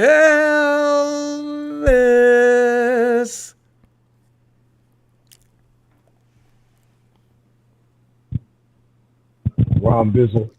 Ellis. Sad. Tell you, man, I'm loving it, man. This what I'm talking about now. Today I'm thinking this clarifies a few things that I've always wondered about because we're not at practice. In school, practice can't. There's nobody standing on the sidelines counting Ellis had how many INTs, miscues, or anything else like that on the sideline. And you go back to the student paper and write down Ellis had a little problem in practice today, but we should be all right by Friday night. I know it just, because the thing is, no matter what you do in practice, everybody realizes we're practicing. So, I enjoyed hearing what I saw today. I said, what? It's about time Brock came out and explained to people what he was doing. None of the quarterbacks don't care what people think about that. So I was delighted. But Ellis, are you concerned with the INTs, or have you ever been? Because Ellis is quarterback, so. It's. Can you hear me? No, I said Ellis is in the bathtub or got a snow cone. Grab it. Go ahead. Damn, that's hella random. No, I was grabbing some bags out the trunk. Okay. It's amazing what you could assume you're hearing on the phone. Though I'm like that too. I'm like, that shit sounds like you're. I would have lost it. If I was this is a game show, I would not have gotten the prize though. I'm hurt. And they hit you with the Yeah, that's a painful sound. But what's for me, it's practice. So he's seeing what he can get away with. He's testing the waters, and he's playing against he's playing against one of the best. It's going to be one of the best recorded defenses in the league coming up this season. One of the best defenses every year. So he's going to throw interceptions. He's playing with one of the greatest defenses that the NFL is going to see this year. You know, we'll be a top 5 minimum, Probably. you know, or in the top 3, you know, at the, you know, so I'm not really bothered by it. He's got to test the waters to see what he can get away with. And please do. Yes. Yeah, that's where you do it. You do that in practice. You know, that's where you exercise that. As long as it's not happening in the game, 3-4 interceptions a game. That's that's. Oh no, that's going to raise some eyebrows. Ridiculous. And that makes sense. You're supposed to get upset about that, especially if it's a weekly thing. And that's not Brock. He's not like he's not heavy mistakes. And I know they say, oh, they're almost interceptions. Oh, I love that. I mean, but it wasn't. But listen, you're never going to have as a quarterback,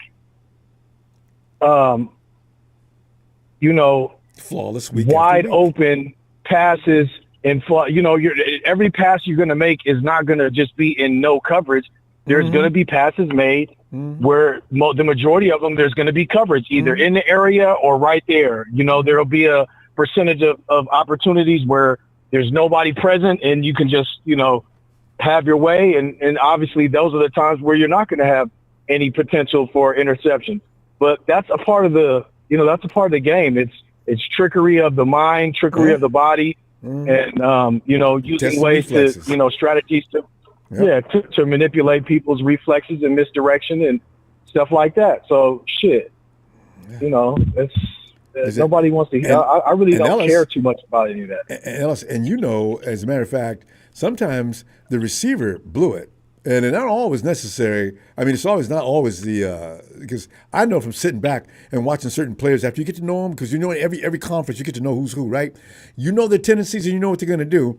And you know when you could probably make a jump on something really quickly. As soon as you get out on the field, you know whether to lay off him, get close up on him, or do whatever you need to do. But you know that guy. That's what I'm saying.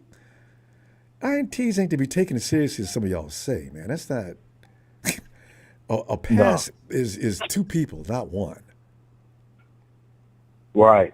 And, throwing to a spot, like I was hearing they were saying, oh, well, Brock Purdy's throwing to a spot, hoping and assuming that the timing is going to, be, sequential, or that's going to be on key with the player, with the receiver and stuff like that. And it's like, well, that's what practice is for. It's, getting those passes, having those miscues and different stuff going on to where you can be like, oh, well, I was expecting you to go here and, this is what I was looking for. And this is where I threw it because I was assuming you was going to break there. And that's when you build that timing. So then that's really what you're supposed to do. Yep. Nobody, if you're not throwing timing routes, if you're not throwing to a spot, then you're basically saying that every time or the only time you're going to throw the ball is when a receiver is looking right at you or is ready for the ball. And you ain't. You're going to be getting supplanted into the fucking ground quite often if that is the way that you play quarterback. Excuse my French, but that's what's going to happen. And Alice, you get picked off worse that way, because if the defender is going to wait for that receiver to get open, I can play that game. It's, I'm going to let him get open. Richard Sherman used to do that. Probably could have taught classes on doing that. Sherman let you believe your receiver's open, and then he come get you. It doesn't. Right. That's what I think it's going to work in the NFL. Yeah, so it's just communication, and like I said, he's working the kinks out, getting ready. This is his first full training camp. I'm not bothered by it. I'm not concerned. This thing with Trent and Brandon Ayuk, it looks like Brandon Ayuk, we might be closing in. He acts like it. DJ Moore just got signed for 118, 19 million with like 80, almost 90 million. It looked like guaranteed. He was at like 85, 86 million guaranteed, or maybe it could have been a little more, but it's right in that ballpark. Or maybe it's just over 80. I could be wrong. But so I think it's about time to sign him before, CeeDee Lamb. I don't know what the Bengals are planning on doing with Chase. But Chase from Mount Kemp, just sort of hanging around on the field. I couldn't stop laughing at that clip. These wide receivers. Look, stop playing around. Stop playing around. Just pay him. You know what I mean? Just you know pay you're the going man. to. Give him 4 year. Yeah, give him that 4 year. 125. 130 million. Give him 87 or 89 guaranteed, and call it a day. Like, just make it happen. Just hurry the hell up before CeeDee Lamb and Chase get paid. And then it's too because late. we're going to be in deep shit in a minute. And Jerry's probably looking to save money if he signs now instead of waiting like you're talking about, too. Get up there 2 or 3 weeks late. Other guys get signed. Now what are you going to do? Exactly. Well, they got to figure it out soon. We got to get this taken care of. I'm glad that the defense usually has the upper hand against the offense in training camp. This is nothing new. There's nothing anybody should be concerned about when it comes to that. I think that's a great thing. From what I hear, Brandon Staley, Diamador Lenore was giving some really good, feedback on what he was getting from Brandon Staley. That's great news. You didn't really hear that too much coming from the secondary last year, at least for my recollection. No. I think there will be a lethal combination, Nick Sorensen and Brandon Staley. I think that's a pretty good combination. We're going to see, we're going to have to see it, obviously, but I feel good about it. And you should. Well, as a matter of fact, I was thinking it's time to talk defense. Let's get back on that hardcore Friday. We got to go now. But I'm ready to talk about that defense. I'm hearing good things. Yeah, we're gonna be all right, man. The running back room. Garendo, he should be coming back soon. I'm looking forward to seeing what's going to happen with Elijah Mitchell, because at this juncture, it is looking kind of spooky right now. I think he still makes the team. Honestly, they'll find a way to try to stash or save Garendo, but Jordan Mason's about to take flight this year. It's about time. He's going to take flight this year. Can't wait to see. It's going to happen. All right. I haven't heard Kyle sound, this enthused about Jordan, because he kind of was really nonchalant in the past 2 years. So let's put our, put some faith in him for him, because that boy's about to do some dirt. All right, fam. All right, Bo. See you Rambunctious. All right, family. Appreciate you, man, for the platform, fam. Shout out production. My pleasure, Ellis. Shout out Papa. Shout out to Dragon family. Shout out Donut, Tanisha. Shout out Frank. Shout out Evan. Shout out Big Show. Shout out all the faithful, man. Shout out to chat. Y'all keep lighting it up, man. Shout out to Chris Hansen and the real Chris Harold. Hansen. And, there's a fake one in there too. The real. Oh yeah, well, we're not acknowledging any fake anything. When I say it, I'm talking about the real one. Yeah. Y'all know who y'all are, man. Salute to y'all, and yeah, man. All right, we almost there, y'all. It is. We're almost there. 2 weeks to go. All right, I'll see you Friday. Looking for you. We're gonna talk a lot of defense. All right, fam. Night. Yes, sir. Peace. There he goes, Ellis. 49 Brian, I am convinced. Listen, that Ramia style. That's the young Montana. Yeah, that fake Ramia. Young Montana. Poor guy. He doesn't have a team anymore, and he comes back and talks about his old team and claims he has all his devotions for the Rams and anybody else that'll talk to him. How sad. Mr. Block Eye says, Purdy got it. Our D is the best, too. It'll help him. Yeah, he'll be fine. He'll be fine. And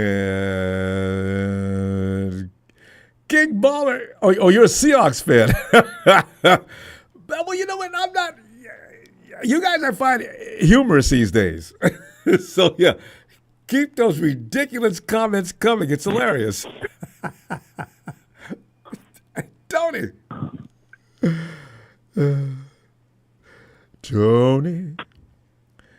Tony from the land down under. Boom, boom, boom. Or should I call him the man from Midnight Oil? Tony. You got a connection there? Ronbo. Yeah. Well, Tony, I'm starting to, rather than let the trolls bother me, I'm starting to embrace them as a bunch of comedians. So, I need to worry about the trolls. Mike Jiggy, back at you, fam. But I tell you, I got a kick out of your comment today. Well, the apple doesn't fall too far from the tree. Can you imagine Tariq making this team and becoming instrumental at some point? Well, anything's possible, Ronbo, and we've proven that before, haven't we?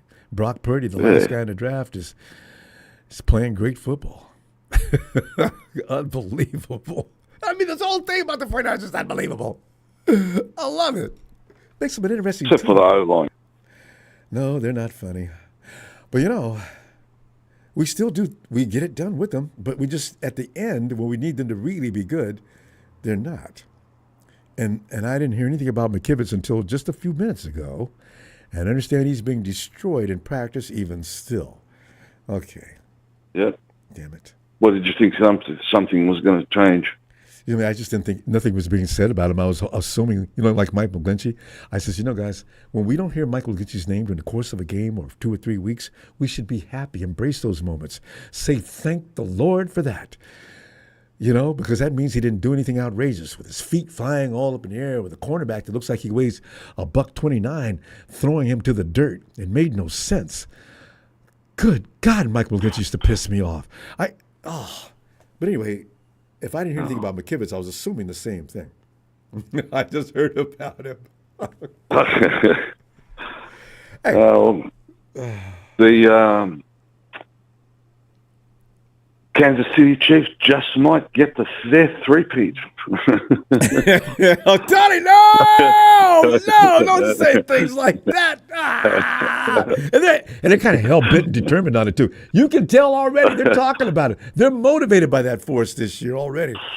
You know who they want to play, don't you? Damn it. No. You know who they want to play, don't you? They want to play us. They love Shanahan. They're hoping. Shanahan's their favorite dude. Oh, God. Can't even get the coin toss right. But see, Tony, you can only kick a dog so many times, you know what I mean, before you get bit. I'm hoping with that dog laying there, been kicked as many times as we have, it's getting ready to bite hell out of one Kansas City Chief. All of them, to be exact. Yeah, but you know what, Ronbo, sometimes when a dog goes to bite you, some dudes pull out a 9mm and put a cap in that. I'm talking about your average idiot that doesn't know that dog is a little too big to be walking every time you walk by me, give a kick. not one of those 9mm. That's whoa. But I just don't see them getting back. They got a lot to go through. I don't see the Chiefs being in the Super Bowl next year. I really don't. But they're going to be tough. Yeah, they're going to improve. That's for sure. From last year. Yeah, as a matter of fact, you're right. And they know how to win. For them, it's no longer, it's ABC for them. They've got it all down to a science. All they need to do is make it to the bowl. Yep. Just make it through the playoffs. Yep.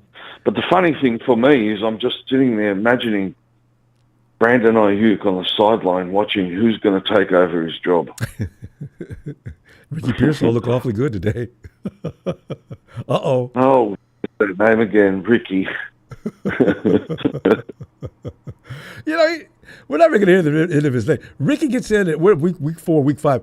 Ricky Pearsall is actually leading the 49ers in receptions and yards. The 49ers may have a blessing here that they don't know, as Brandon Ayuk is still holding out in week 4. Oh, my God. You see, I don't want that to happen, though. I want both Ayuk and Pearsall out there. Well, if anyone's going to have, if it's going to come down to yards, Ronbo, I can't see Ricky beating Debo Mason, Jordan Mason. If Carl puts him out, but Jordan Mason's not. But Jordan Mason's a running back. Ricky's a receiver. Doesn't matter. Oh, I see what you mean. I see what you're saying now. Well, receiving yards. Yeah, okay. That doesn't have to be a receiver. CMC had a lot of receiving yards. See, while you're on the subject of yards, for a receiver, let me ask you a question, Ronbo. For a receiver, what's the most important thing? For a receiver? Yeah. Because everyone talks about yards.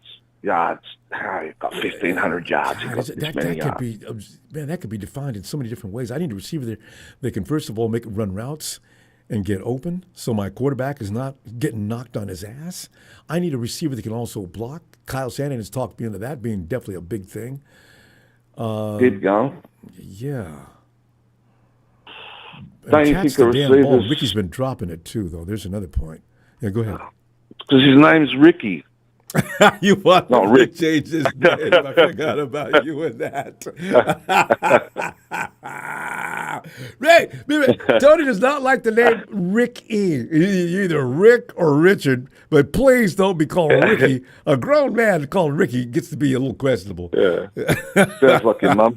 Sounds like your mum's gonna bitch slap you on. Because she's the only one's gonna call you Ricky. Ricky, dinner's ready. Yeah. To me, if we're talking wide receivers, Ronbo, I mean, Brandon Ayuk standing out there on the sideline, how many touchdowns did he score? Oh, and then there's TDs. I think touchdowns are more important than how many yards he ran.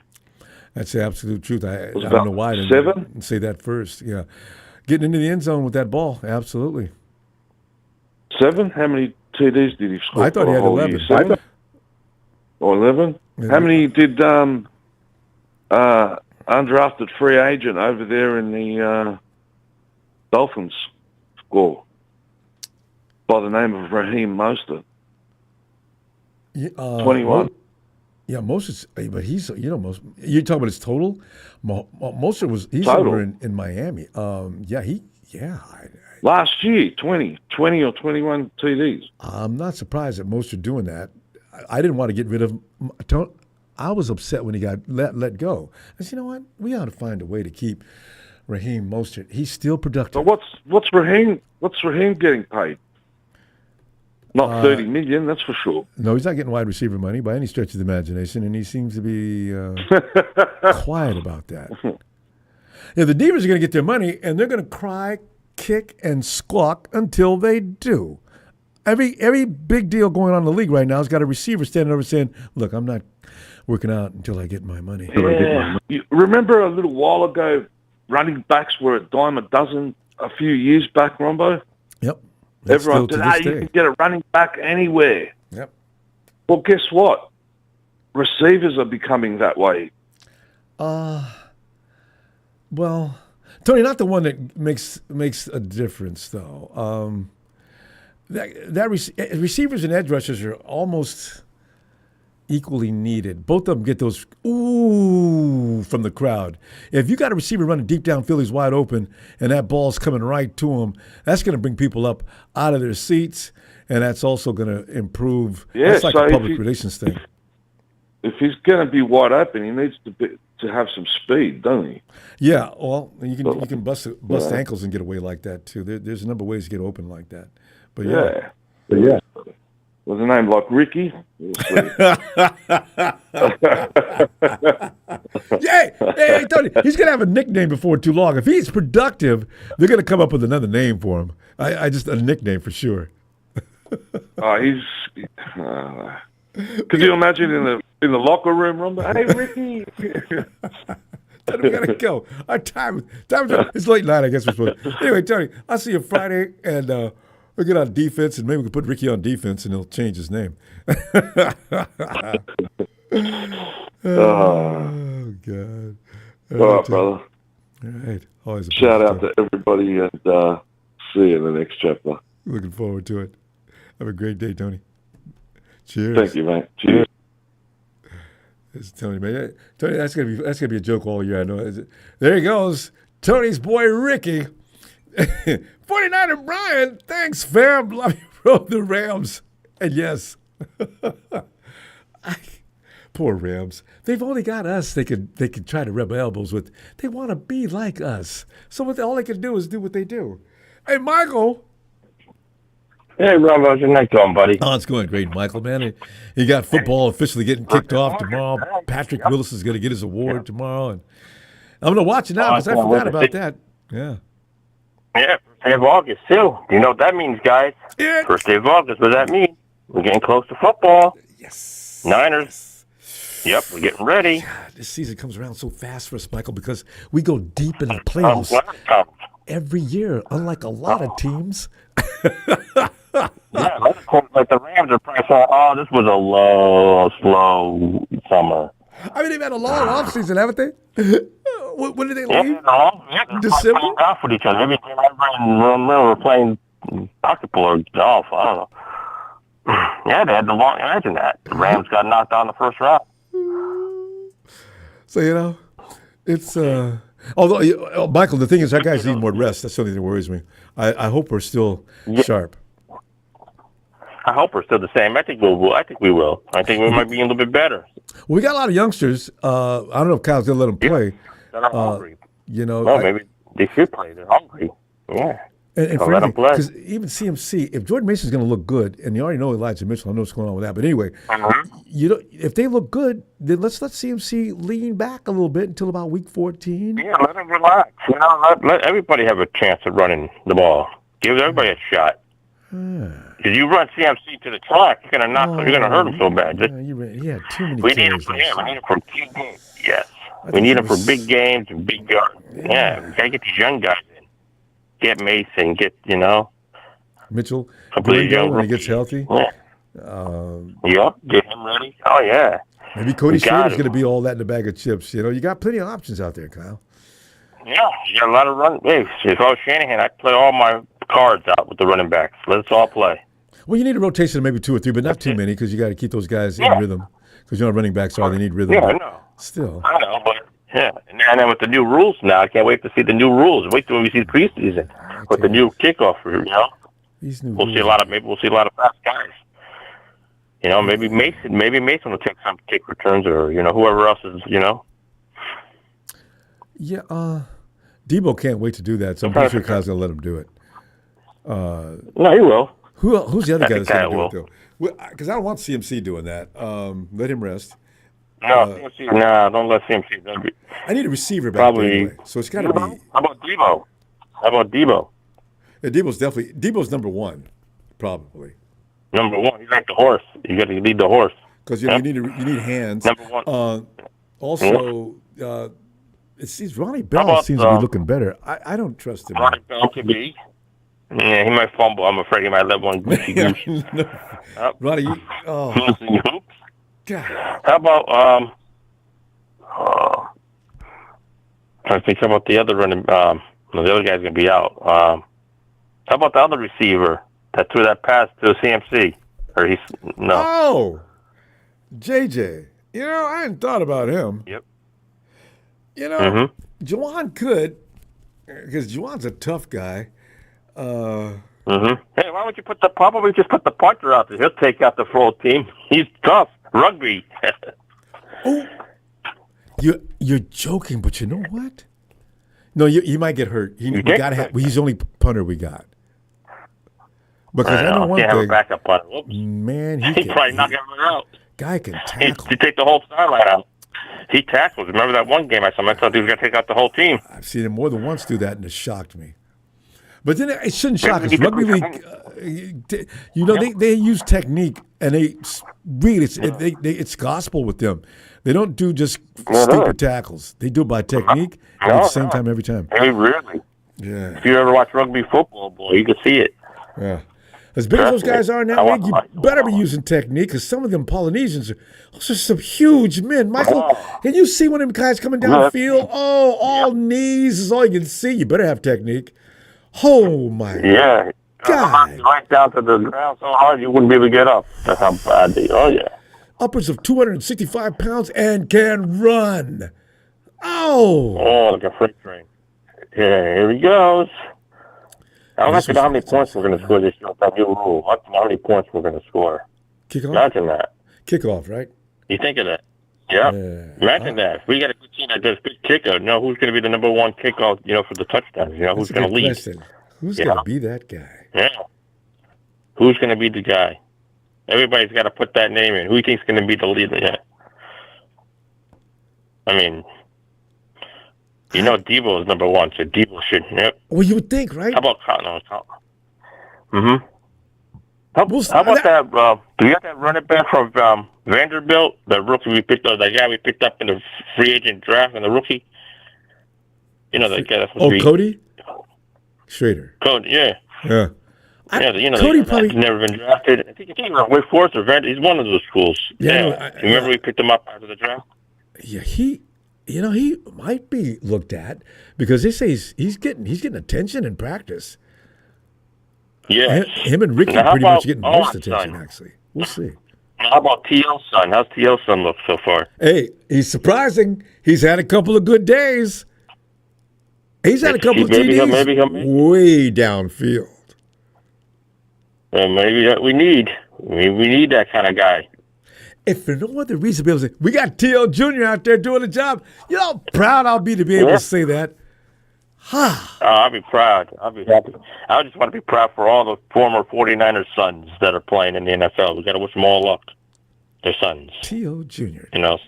Yeah. Yep. Yeah. Just like his pops. And I know my daughter can't wait. She's going to be watching some of the preseason with me too on the phone. We're going to be watching on the screen. All right. So she can't wait. She just said that the Rams. She says the Rams and the Cowboys are going to have a long season. She's already put a loss for the Rams in Week 1. The Lions are going to eat them bad. Well, you know what? One thing we do have to beat the Rams this year. They look a little better than they did last year. So it'll probably be a big game. By the time we play them, they might lose players. You know, by the time we play them, they could be losing people. That's why I want to hurt your feelings so bad. Week 1. Yeah. I want to play when we see Jimmy G. I just want to see Jimmy G play against us. One shot. Stafford's going for they put some incentives in Stafford's contract. That guy's going to be playing his ass off this year. So we're going to find out. Yeah, you got to. We're going to run out of time. Michael, I will see you Friday. You too, brother. Happy August 1st, everybody. Football season's coming around the corner next week. Bam, bam, boom. Get ready, guys. Feast of the home. I just feel like Ronbo's going to have to get some of that cheesecake. I'll bring some cheesecake to Ronbo. You got to send it to him, guys. Right, send him some cheesecake. Hey, buddy. It's all started Friday, Ronbo. All right, hey, Nikita, we see you. All right. Night, Michael. Yeah, tell him you say hello. I will. Oh, God. And here he is. Jalen. Jalen. Hey, how's it going, Ronbo? Jalen's going all right, man. And, it's going to get better. As that song goes, ooh, child, things is going to get easier. Ooh, child, things get brighter. Jalen, you know what? That song was way before you were born. And it still applies. It's going to get brighter.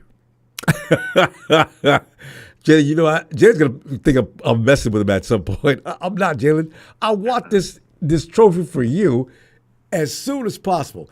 I mean, I love me some Big Show, but I really want you to have it as well.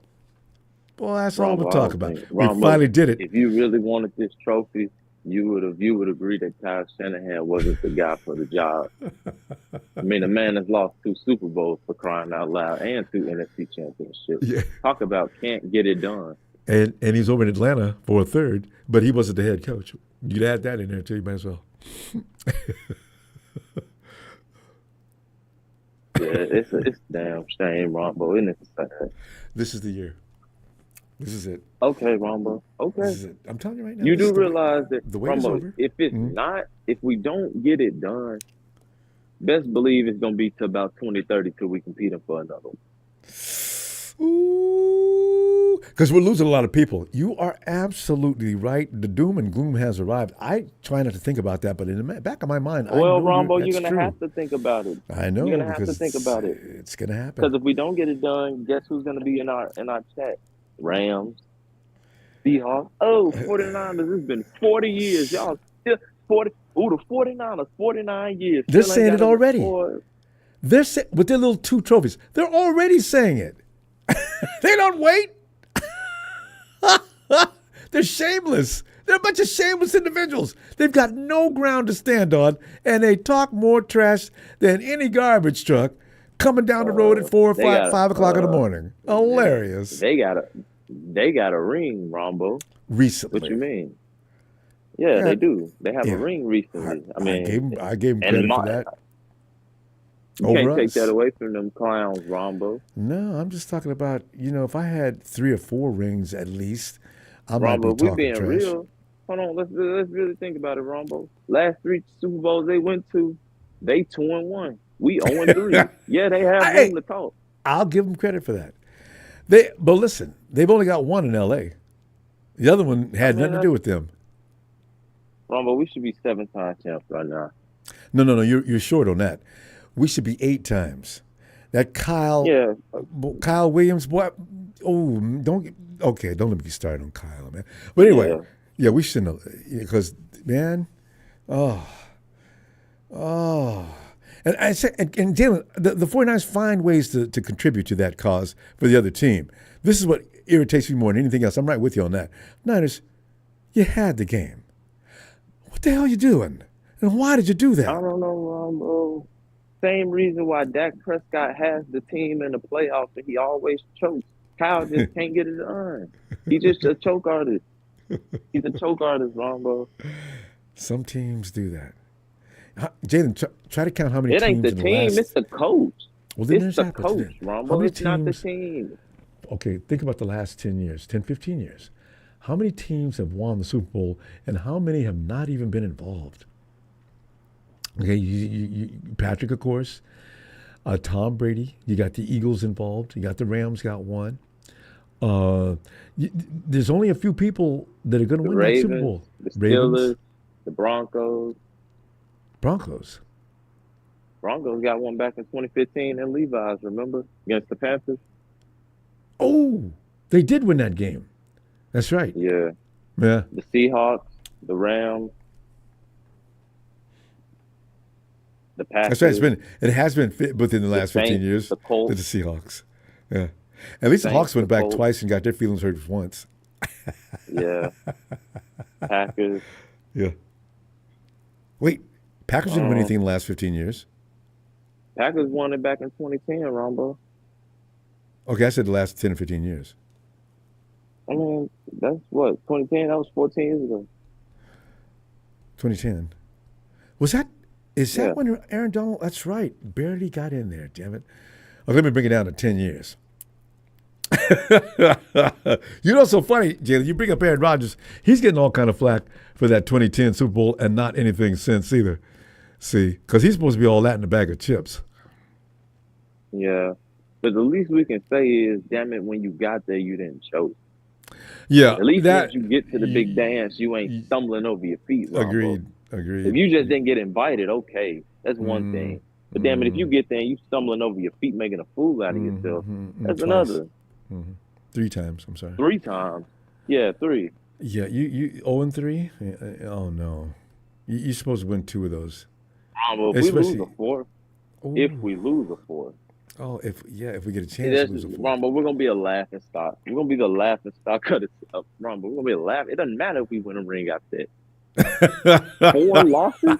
You're making it worse and worse, ain't you? So if we win a ring in 2031, it'll be unacceptable. I mean, Ronbo, after 4 Super Bowl losses, Ronbo, after 4 Super Bowl losses, you don't understand. That's not gonna. First of all, that's not gonna happen. I'm telling you right now. We lose another Super Bowl, we're not gonna magically win one the next year. That's not happening.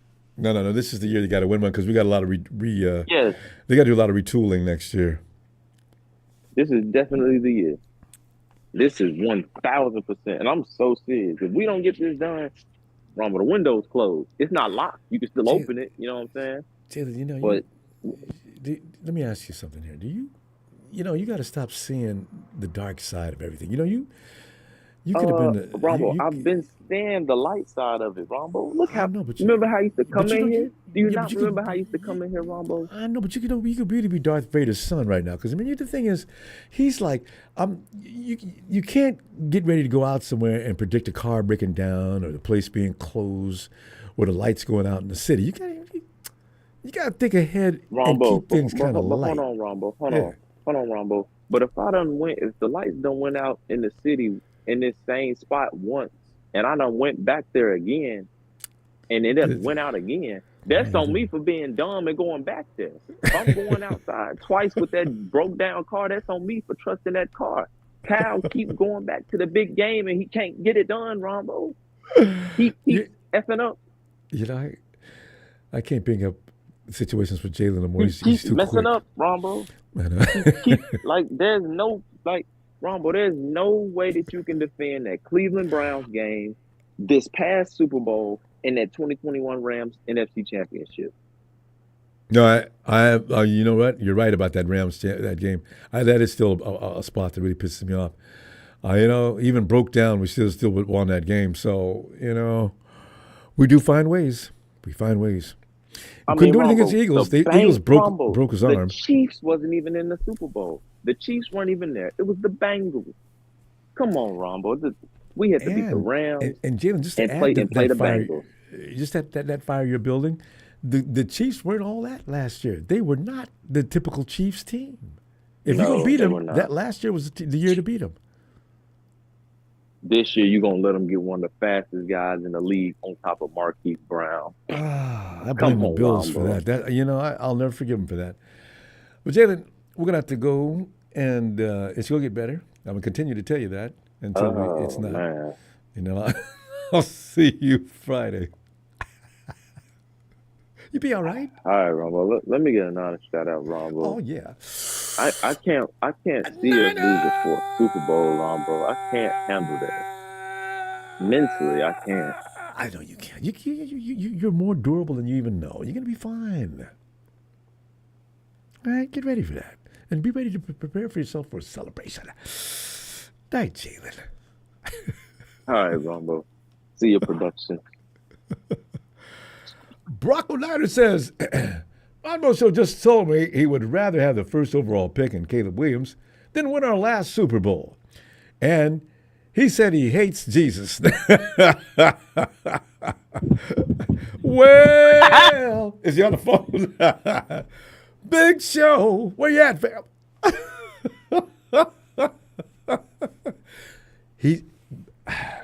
Brock, he is going to have his come to Jesus moment this year, 2024. He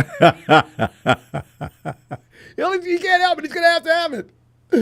Hey, wait. Nah, Brock, here comes your favorite guy. Yo, Bethel. Hey, Rumble.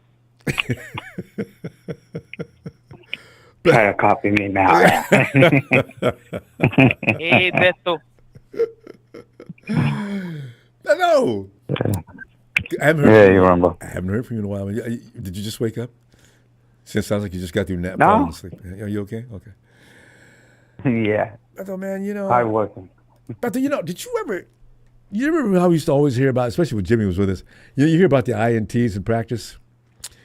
Did you ever, for one moment, think that the offense was just out there screwing up or the defense was doing a great job? Or did you ever entertain the possibilities that quarterbacks and the offense in general were experimenting, they were working on things, they were trying to do some things that they weren't going to be able to do during the regular season? If I remember right, last season, didn't Brock throw 11 interceptions? The whole year, you mean? Yeah. Yeah, and he threw 11 interceptions in the preseason. Mm-hmm. And he ended up being in the MVP conversation. Running. Yes, he was. Yes. Yep. Yeah. So that's nothing. It's not a big deal. You know, practice, you take your shots, you take your chances. Yeah. And you know, all right, you know what? I need to give a little bit more, you know, oomph, or I need to not throw that much, or you know, it's for you to practice. Exactly. So you can get better. And figure out what does not work. Clearly, if that gets picked off, shouldn't do it. Or do something different about it. Yes. That's why you have practice. Exactly. To get yourself better for when you do play a real game, you actually do a lot better. And, you know, that's why you have all those yards. That's why you have all those touchdowns. You have everything what you have because you always practice. Mm-hmm. So, you know, it's not a big deal. That's how you build chemistry. Yes. Yes. This was bothering me about Ayuk and Trent Williams not being every day at work because of this serious situation they've got with not being able to get paid whatever they're trying to get paid. So they're not working out with the rest of the guys. Yeah. I don't know why, some players, do it. I'm all like, that's why you sign a contract for it. If you don't like the contract, then why you sign it for? Mm-hmm. You get all this big money and you're happy. Yeah. But then it comes to the end, you should play out your contract. Well, CMC and Trent, that's what they're crying about. The 49ers, we give you $500 million. Only first 3 years are promised, and guaranteed money is blah, blah, blah. So, after that third year, you ain't got any guaranteed money. If we decide to cut you for whatever reason, we don't owe you anything. Would you sign that contract? I just realized, I'm not sure if I could sign that. I understand their pain on that. If I play 3 years and I get hurt in the fourth year, they don't owe me any money if they don't want to? Yeah, I get paid for my injury, but that's it. Yeah, but the thing is that if I remember Trent Williams, when we got him, we end up giving him a deal where he got more money. He got, we didn't have to do that for. Oh, you got a lot of money up front. They never think about that though. No. You're right. He got paid a lot up front, so I don't know why is he so pushed out of shape about that to the point he's not going to come out. Yeah. I don't know. No, and then plus another thing is that if he does get a new contract, he better play those two. He better play on the contract because if, say, for some reason we go to Super Bowl, we win the Super Bowl, and he has some guaranteed money, he decides to retire, then we're gonna have to pay him. Yes. For that money. And he's not going to have to do nothing, then that's not fair to the team that he does something like that, if he does it. And in his third year, he's got 3 years remaining, $32 million that year. Yeah. I can understand maybe extending him, guaranteeing him another couple of years in his contract. But 3 years, if he has a problem with that, I think the 49ers are going to have a huge problem with that. Guaranteeing him, that's over 100 million. Ooh, 23, 20, 50, 70, that's nearly $100 million. Now, what am I saying? 22, 23, 23. Yeah, it's nearly $100 million. Whoa, man. So he should be grateful of all the money that he has got. That the Niners have gave him. Yeah, but he is Trent Williams, so if he really wanted to kill the 49ers and get us to go ahead and pay him, okay, well, listen, I'm going to just go ahead and retire right now. Trent, are you serious? Well, yeah, I mean, you guys, I don't need this. What are the 49ers going to do? What would you do with it? Trent, man, let me take you out to dinner. Well, let's get back on this tomorrow and let's talk. I mean, let's talk at dinner. Oh my God, get him drunk, bring the papers, and have him sign it. Damn, you can't quit. What am I going to do if you quit? I got nobody on the left side. My right side is already questionable, and you're going to quit? Oh no! Woo, Jesus! Oh, we'd be in trouble. Yeah, so it's a hard thing, to try to do these contracts, but it all depends on the player, though. They've got to. I don't know. I need Parag and Jed and company and all of them to be a little smarter. Come up with something. Yeah. Don't just sit there and let day after day go by. Trent's paying $50,000 a day in penalty fees because he doesn't have a rookie contract. He will have to pay that money. So if 3-4 weeks goes by or 5 weeks goes by, he may contemplate retirement because he'll say, you know what? I'm not paying that fine. Y'all know what that means, don't you? I'm not coming back here. Yeah, but it's at the same time, it's his fault for not holding out. trying to Yeah. If you show up, you could be in the sideline, practicing on your own. You don't have to go in and play. Look at Brandon Ayuk. He's right there dabbing it with the coaches and, dabbing it. And it's so strange. I've never seen anything still, like that. Heard of. asking for, his money. Yeah. So, because he doesn't have to pay the fine. We got a strange thing. Well, they can rescind Brandon's money. I mean, the refines. If he gets paid, he won't have to pay his. He's coming off his rookie contract. But Trent will. Yeah. Man, I really wish this would hurry up and end. You know how much we're all going to be relieved as soon as we hear the both sign and we're ready to roll? That's going to be a glorious day, isn't it? Yeah. Done with that. Yeah, hopefully it happens. Within the next 48 hours, I want guys to get out there and start working out together, get the timing down as much as possible, especially Brandon Ayuk and Brock. That's really serious. Yeah. Trent Williams is an old pro. That dude, he'll be fine after 2 or 3 workouts. But I need Brock and Brandon to get busy. Hey. Yeah, no, actually, Brock only got sacked 36 times. Last year, did he really? So and I think we're the 5th best offense of getting the least sacks in the NFL. So really, I thought that 36. Yeah. Remember when Russell Wilson was setting records every year for 45 sacks and up? 36 is not far behind. Well, I guess in the grand scheme of things, it's not close. Remember, there's more games, so there's more. Oh yes, that's right. I forgot. We're a team that goes in the postseason. Yeah. Yeah. So, and then plus another thing is that Brock didn't play the last game. If he would have got more yards and he would have got more touchdowns. So that's another thing. Beth, we're going to find out some more about that soon. Beth, we got to go. And good to hear from you again. And I'll see you Friday. Hope you got some time. Ronbo. We're looking for talk about defense. Hit the like and let's go Niners. All right. Beto, my man. Talk to you in a minute. Good night, Ronbo. Good night, Beto. And legit and versus legit.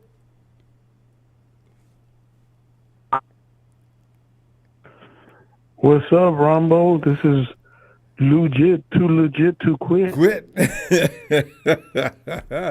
Did you is. Legit, man, tonight I'm trying to clear the air about interceptions. So if we hear about any more INTs in practice, can we please leave that alone? You know how we do. Oh, man, this guy's modest. He's telling me I hit 100 interceptions. God, would you please understand what an INT in practice means? So, I got a kick because Brock came out and addressed that on KNBR. I said, look, man, I'm out here doing things that I'm not going to be able to do in a game. I'm out here experimenting. I'm looking to see if I can look off my linebacker this way and get that ball in the back. And he's explaining. He bothered to explain for people who go off on every INT that's thrown in practice, So I was delighted. That's just, well, good on you, Brock. A lot of people don't really know that. So good you said it. Coming from your mouth, people will listen. So Yeah. What I liked about that, Ronbo, is that I think a few days ago he was interviewed. I forgot what channel, but he said that this year that he wants to dominate. Oh yeah. So he's a very humble guy, kind of quiet. But I love the fact that he said that. So Brock is one of those silent assassins. I know, right? What he's doing in practice, what he's doing in practice is he's trying out a few more skills. Mm-hmm. You got to see what your capabilities are. Dominate. That's what he's doing. He's looking to see what he can get away with. I love it. Keep on doing it. If he throws 5 or 6 tomorrow, I'm gonna say he ain't gonna say a damn thing. And you know something else? He was doing long ball practice yesterday, right? Today he was out there cutting up our defense right and left, intermediate and short passes. He already knows he can do that. Okay. This boy's got a head on his shoulders. I am delighted. Yeah, I trip off when I listen to all his breakdowns and his stats that he was number one in like most categories, and that he's really good at throwing the ball a little bit deeper than most quarterbacks. So it's hard to believe because he's so young. It's like, wait a minute, how is he doing this so quick? But when he said he's going to dominate, that's got me super excited that he's ready to dominate. No fourth quarter taking the foot off the gas. Continue to pound. But the bad thing about Kyle's going to call that off because you know how Kyle is.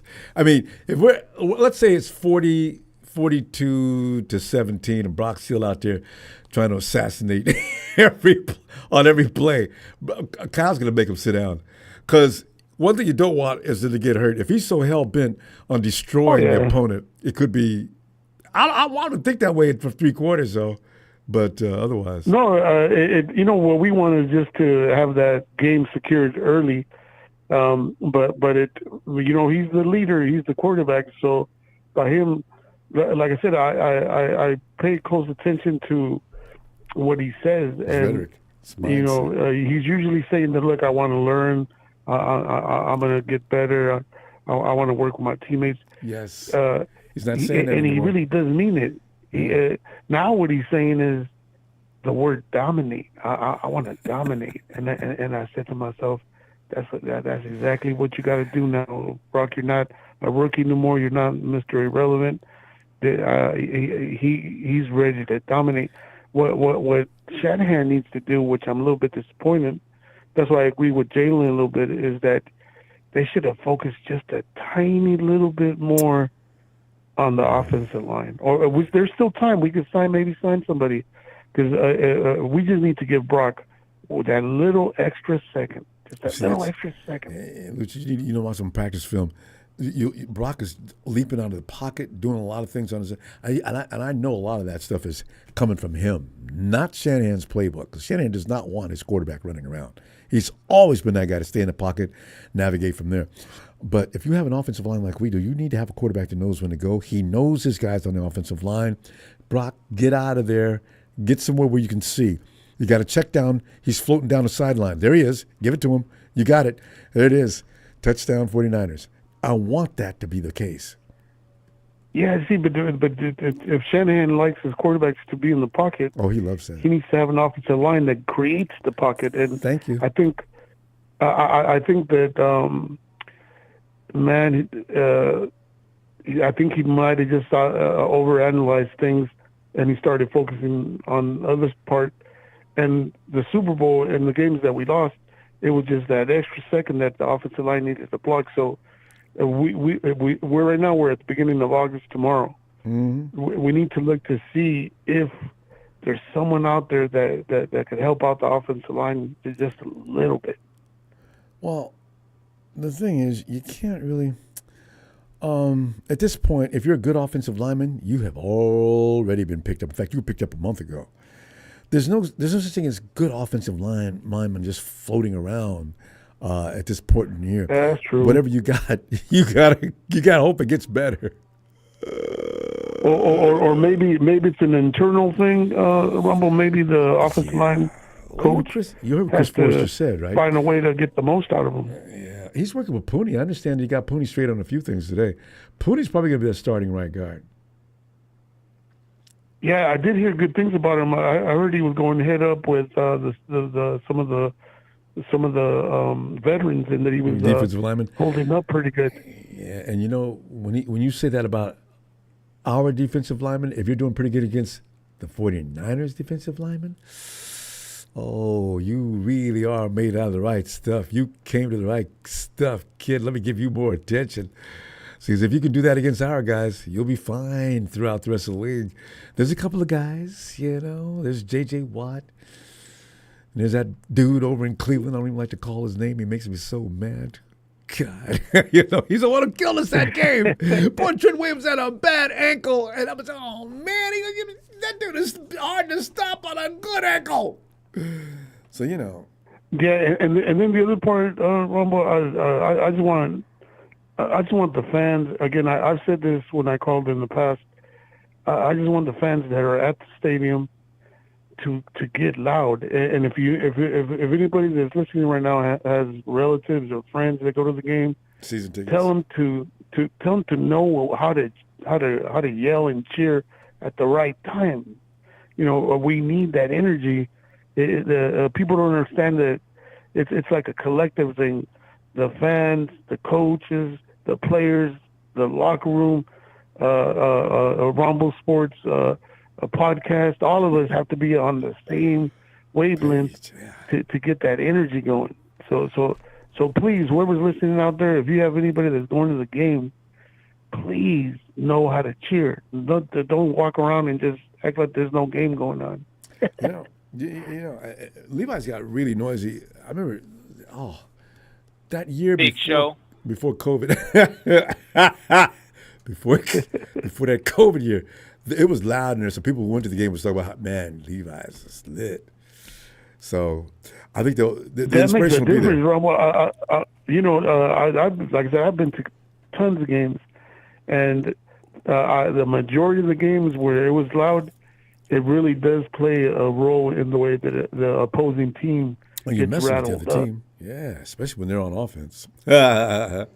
Oh yeah. So we as men could actually influence the game just by getting loud at the right times. You know what I mean? Yeah.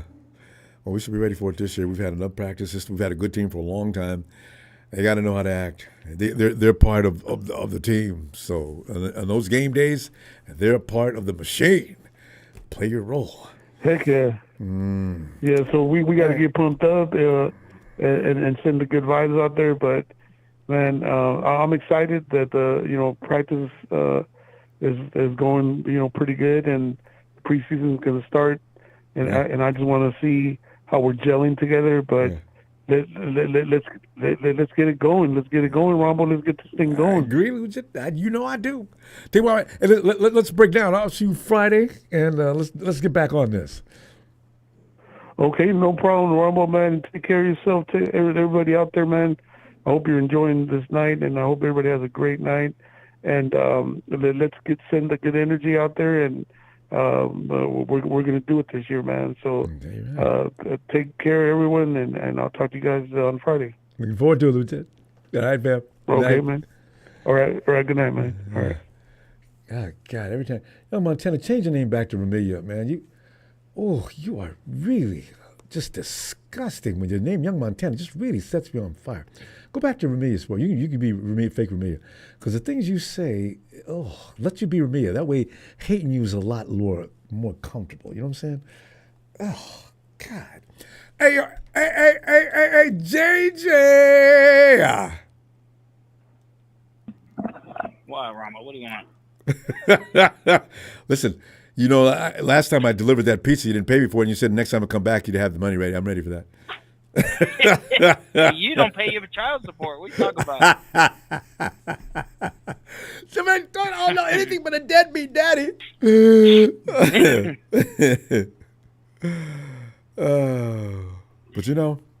hey. Yeah, so JJ, this is, and you and I have always been an allegiance and alliance when it came to INTs, and people always get overworked about. This goes back years, especially when Jimmy's throwing INT.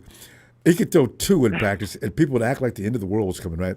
And when he threw that 5 that day, oh, my God, life was just ended for anybody who actually thought there may be something else going on more out there that we know, So now Brock Purdy actually addressed the issue. Jimmy never gave a damn what anybody thought. But Brock came out and said something. I said, you know what, Brock? A lot of us knew it. It's not about the defense is so good today that I couldn't do any better. Because then the next day, how come you didn't? So that's when I figured that out real quick. So anyway, yeah. Brock is, man, y'all can get up off me, man. I threw because I was out here working on some things, and some of them didn't work out. So, are you delighted? Or are you like the young Montana who says, man, Brock's out here making excuses now for his INTs. You see, this is the thing I'm talking about. Even though we should ignore that kind of stupidity, it's just annoying. It runs in the heart. I want Ayuk back out there. I want Trent back out there. I'm not worried about Ronbo, I don't know if you've ever been to a training camp or not, but never made it. You really don't know who to root for because You bat the ball down. Hey, that's good. Our defense is badass. Yeah. If you make a play, all right, our offense is badass. Yep. So I like Brock a lot. The kid is. I mean, come on, I like Jimmy a lot. Yeah. But see, that you brought up the 5 interceptions, and we had a dominant defense that year, and that was the year we went to the Super Bowl. That's what I always laugh about. Is that the year we went to the Super Bowl? And people are still talking about that. Yeah, Jim Garoppolo threw 5 elements. Did he throw 5 in any one game during that year? I don't think so. So, these are the things that need to be stopped. And as 49er fans, we need to cut it out. It makes us look bad. Those guys are out there working on things and experimenting, You're not going to get perfect games in practice. You already, this is the time of year I can't stand. Yeah. Even though our fans have actually, it's either I haven't been listening or the fans have just been really, they haven't been falling for a lot of this rumor crap. Yeah. Which I'm so happy for. It's so freaking annoying. Writers do. But one thing I gotta say it, man. Ronbo, some of your callers. Shanahan is the problem. Had Shanahan not paid the refs in that first Super Bowl, we'd be Super Bowl champions. I'm getting tired of it, Ronbo. Seriously, man, it's 100% Kyle's fault that 80% of our team went down in 2020. I mean, seriously, had he not paid the Jet Stadium to put in like good sod in there, I mean, Jimmy wouldn't have had high ankle sprain. Nick wouldn't tear his Nick would have ACL. went out, and Solomon Thomas. Oh my God, we set a new record for guys going down that year. God, it was terrible. I mean, shoot. Not only that, it continues, Rama. It's completely Kyle's fault that that we practiced to do hard. Dropped that interception. Yeah. That interception, that Tar dropped, that was all Kyle, man. Yeah, I mean, I heard Kyle told him to put lube on his hands before he went out on the field. It's rumored, seriously. It's definitely Kyle's fault that Brock's arm went out in that Eagles NFC Championship game. Not to mention he didn't pay the refs in this Super Bowl again, and he didn't. It's all Kyle's fault that the ball hit that dude in the ankle. And it's also Kyle's fault that he didn't kick the field goal for Moody. Wait. Don't leave Ray out. Get rid of him. Don't leave Ray. And it's Ray's fault for thinking he could actually pick the ball up with 50 jerseys around him and say Kansas City on it, pick it up, and he's going to run. They hit Ray so hard, you can still hear that thump. Ray. Yeah, I'm convinced, Ron. But get rid of him. Just drop on the damn ball. God. Obviously, I'm bullshitting, to be honest. I mean, it's really, I go back to the whole coincidence with the whole, who was better, Belichick or Brady? It's the person on the field, okay? You have the genius mind. It's the ones who can execute what is on the field, what's on the playbook. Okay, lead a horse to water. Last I checked, Brady went to a Super Bowl and won it without Belichick. That's the last I saw. And Belichick hasn't been anything since. So it's frightening. Sometimes the ball just doesn't bounce our way, Ron. I mean, I'm getting literally sick of this crap, in the Super Bowl, it didn't. God. Hits the guy in the leg. I know. What are the odds against it's that? Almost cliche. Oh. It's almost cliche to say that. Well, who else is there? I mean, it is the question. Who else is there? I've asked it every time. You have a team. People always say, "Well, Kyle ain't doing any better, so it doesn't matter who's next." Yeah, no. I want to be able to continue to compete.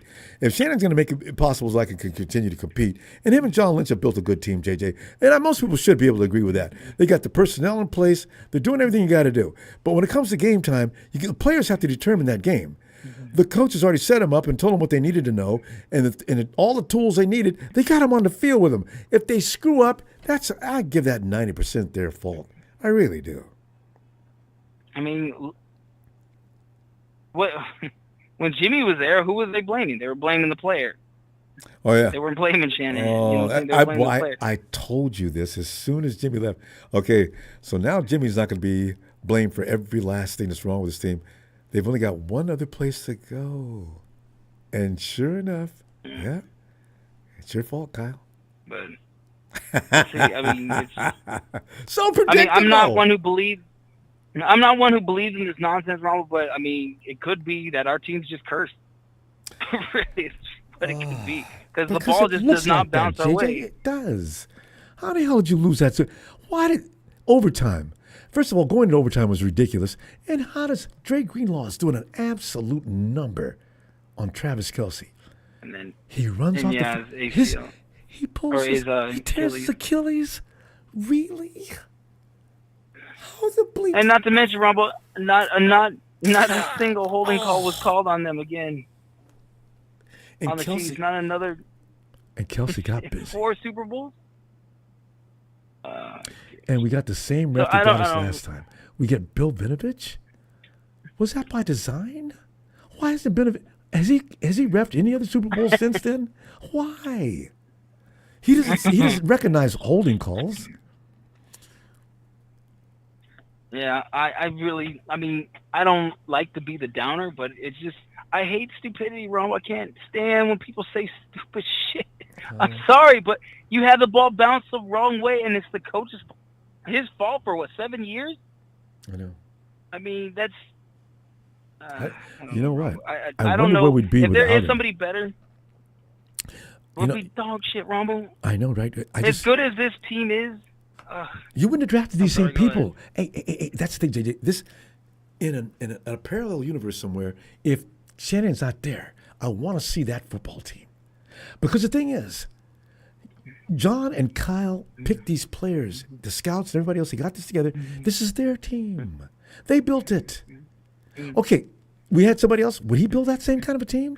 And then it would have been better. Maybe, but we don't know. I'll give you one, Ronbo. I think would actually do very well, but he's also been screwed already, and now he's with the Chargers, and that's Harbaugh. I think Harbaugh would be able to do it, but that's about it. I mean, other than that, I mean, that's who I would like to take, but everybody else got their opinion. I don't know if there is somebody, if there is somebody out there better than Shanahan, then hey, I'm all for it.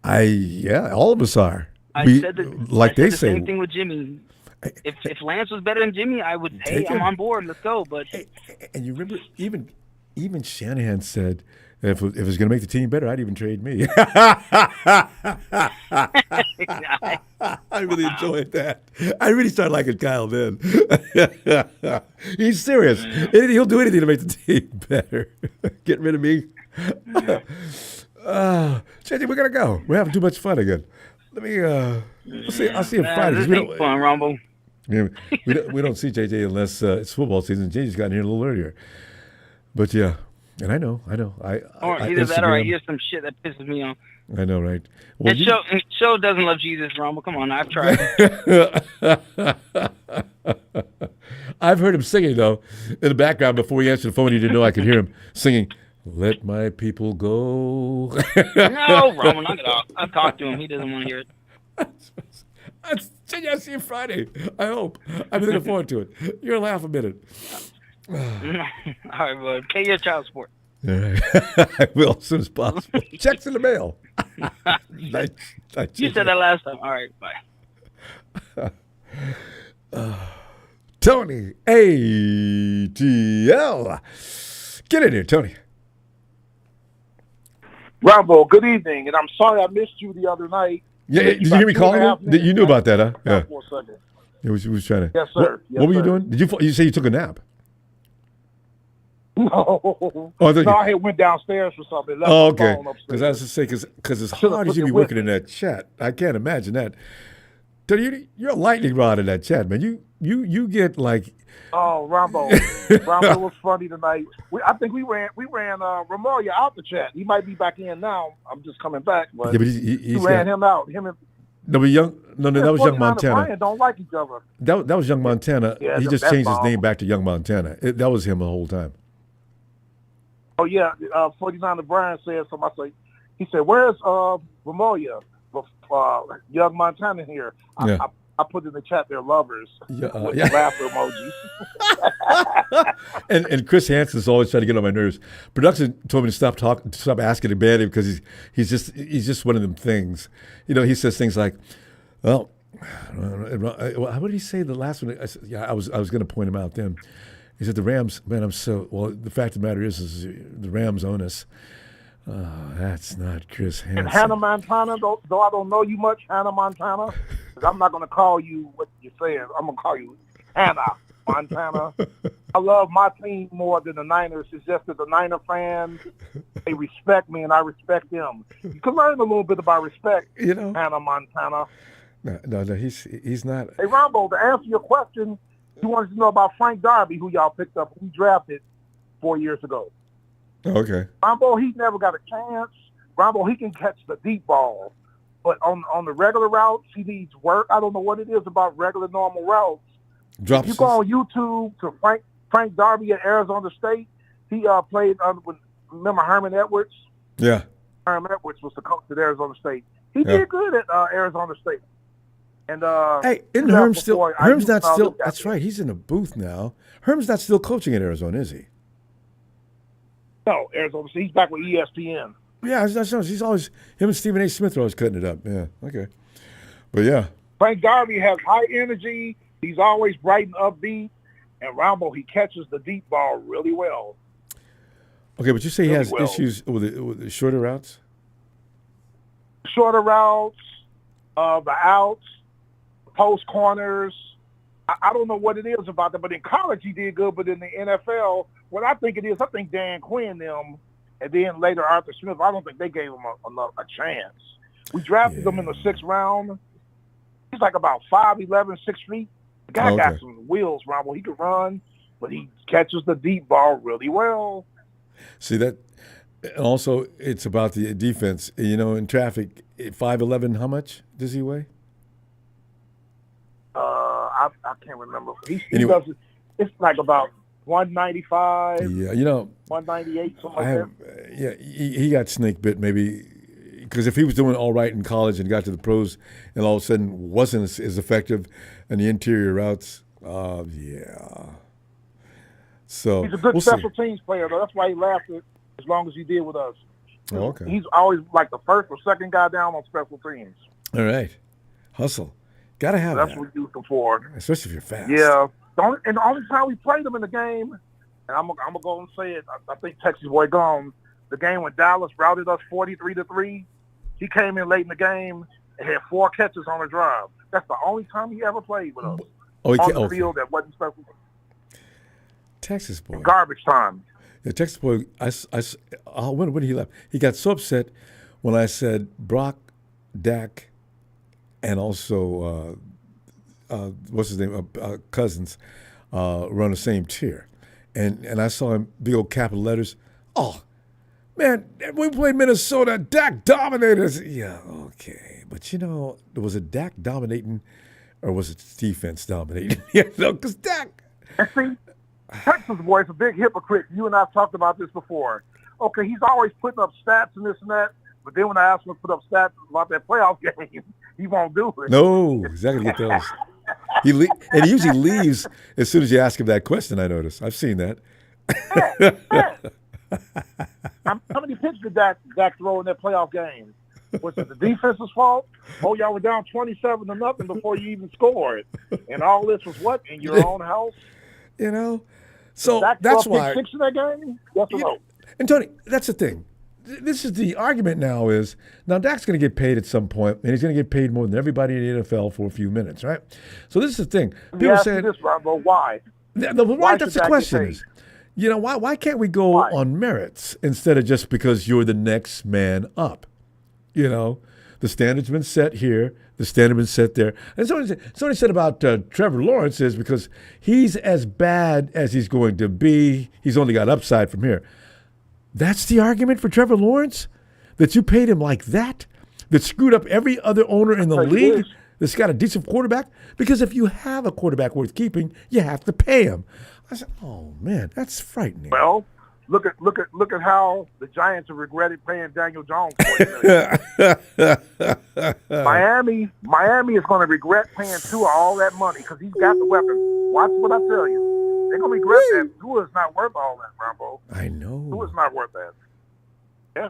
But you know what? They're going to regret it. Tony, is he? Because the thing is, the Dolphins Tua was like the best quarterback in the league for the first how many weeks? I mean, the Dolphins were kicking ass for a minute, and Tua was laying that ball right where he needed to most of the time. His timing was perfect. He was getting that ball out. Put pressure on him. Put pressure on him, and let's see what happens. Yeah, we did, and we won that game. Yep. So, yeah, you got a good point. It's, you know, it ought to be down. Ronbo, I thought about you today. Nick the Weasel was getting on my nerves, and that suit, man. that slick hairback. Always picturing him in that cartoon character from Looney Tunes, that Weasel, just running his mouth. I'm like, between him and Joy Taylor, Got to start their own show. Oh, that would People that be. throw bricks. They'd have to have security to get to the parking lot. They just, oh my God. Joy would get away because she's hot, but Nick, you ain't, and everybody wants a piece of you. God. Yeah. Oh. I'm wondering, Ronbo, is he a bandwagon jumper? He likes Kansas City and some other teams, don't he? I don't remember him before. I wish I was trying to figure that out a while back. Has he always been a Chiefs fan? Oh. If I could think of it, it was Kansas City, and then it was somebody else. Seattle. It was Seattle. Remember he jumped off of Seattle and talked about Kansas City. I'm like, what happened to the Seahawks? You said the Seahawks are going to win the West. I think I do. And you like the Seahawks and the way Geno Smith got paid and all this. What happened to them? You know, I think I do remember Seattle. being a Hawks fan. How many? That was like 6 years, 5, 6 years ago? Maybe more? I thought it was about 3 years ago. 3 years ago. Because Nick, what does he call that? Mahomes Mountain. He puts that graph up there, and he starts putting out quarterbacks how they form below the graph, never equal to but below the mountain. Oh, Mahomes Mountain. Oh, I can't watch that. I'll destroy my TV as he sits there, and Brew gets on him all the time. I love it. What's the host of that show's name? He just sits back and looks at Nick. I love when he stares at Nick when Nick is just going off on one of his tent. God, Nick, what are you talking about? That's it. That's wrong. And then he says, wait. Starts prodding him. Wait. Is it true? Blah, blah, blah. No, it's not true. God. He's just, Yeah. So, how's your team doing in camp? Because our defense played ball today. Our defense, we are deep defensively. And they're talking about Braylon Trice starting, the rookie third-round pick. What position? They're talking about him starting at the edge. And I said he would overtake Lorenzo Carter by week 5. They're talking about him starting now. That good, huh? You know, because the thing is, we were talking about INTs today, and I'm sick of people going off on INTs and talking about it like it's going to define that quarterback's prowess in the regular season, right? The guys out there working on things, and every quarterback should be doing that. But anyway, when you mentioned that about today, he came back and he wasn't trying to throw deep downfield because, first of all of our wide receivers aren't in camp that may have that capability. Brandon Ayuk being number 1 because he was the best deep threat we had, right? So he had some INTs yesterday, more than he did the first day, Monday, Tuesday, when pads went on. So when you mention potentials like that, today, straight money, didn't have any INTs.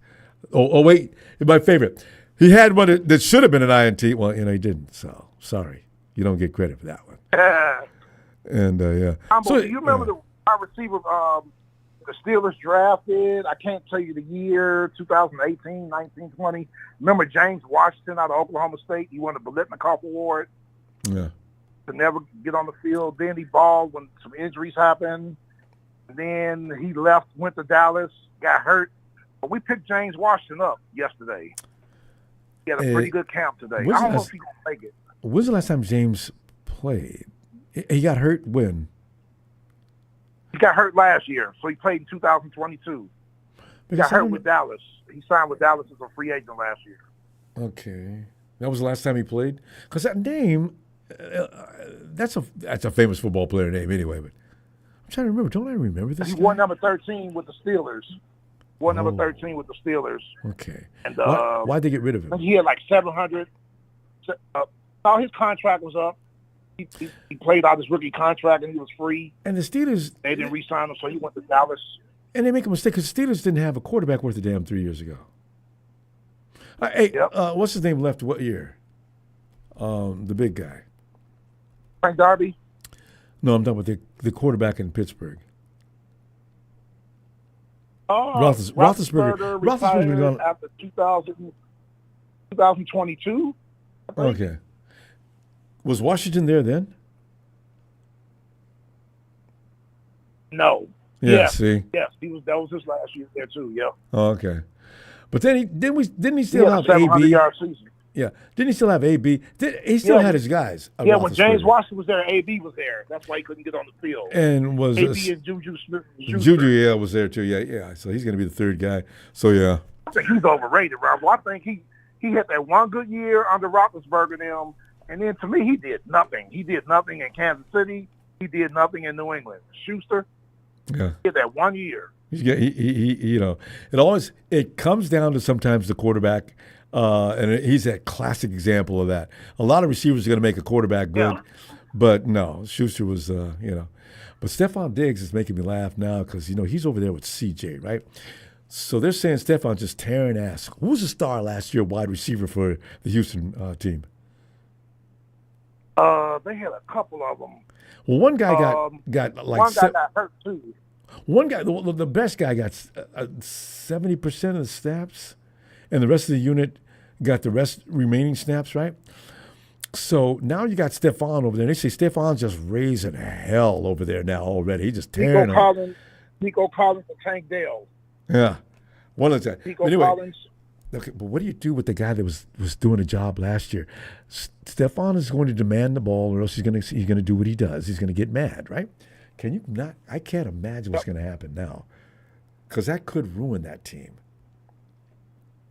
Nico Collins had 80 receptions, 1,297 yards, 8 touchdowns, 16.2 yards a catch.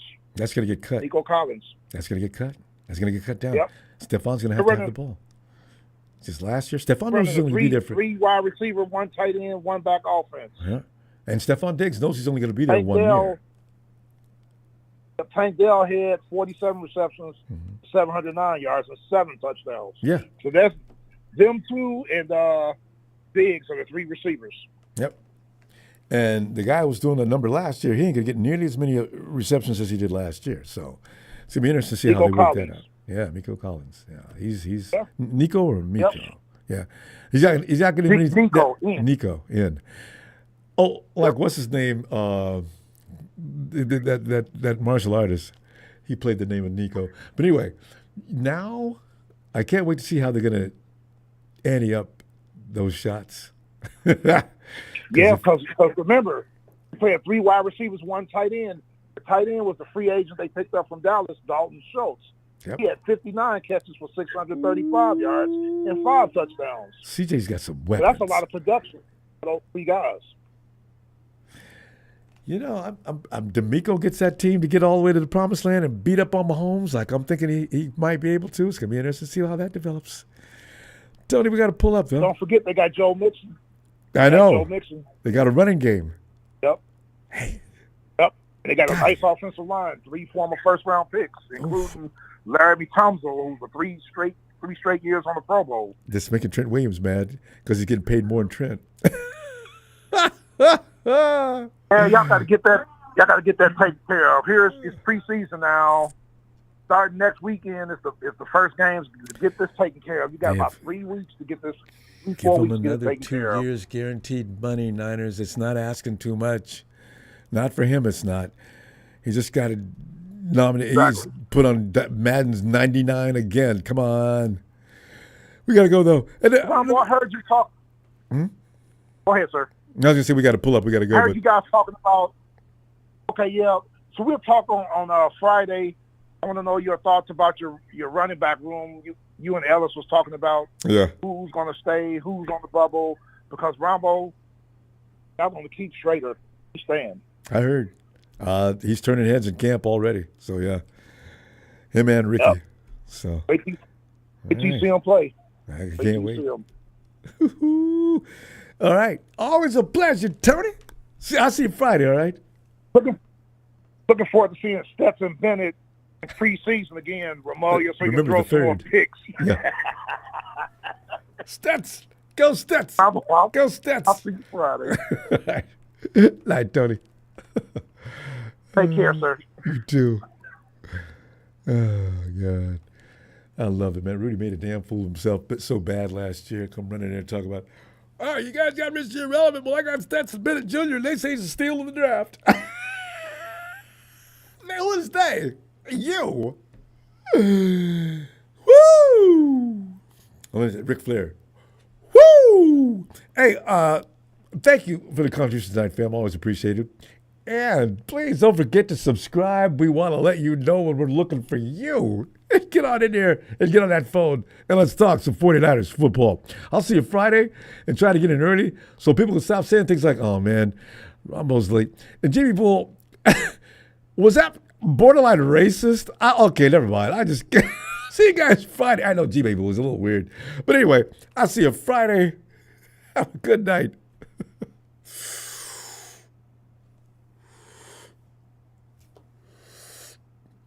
Hey! No, I didn't. Smooth. Smooth's quiet tonight. Smooth, he might be medicated too. He can't hear us. All right.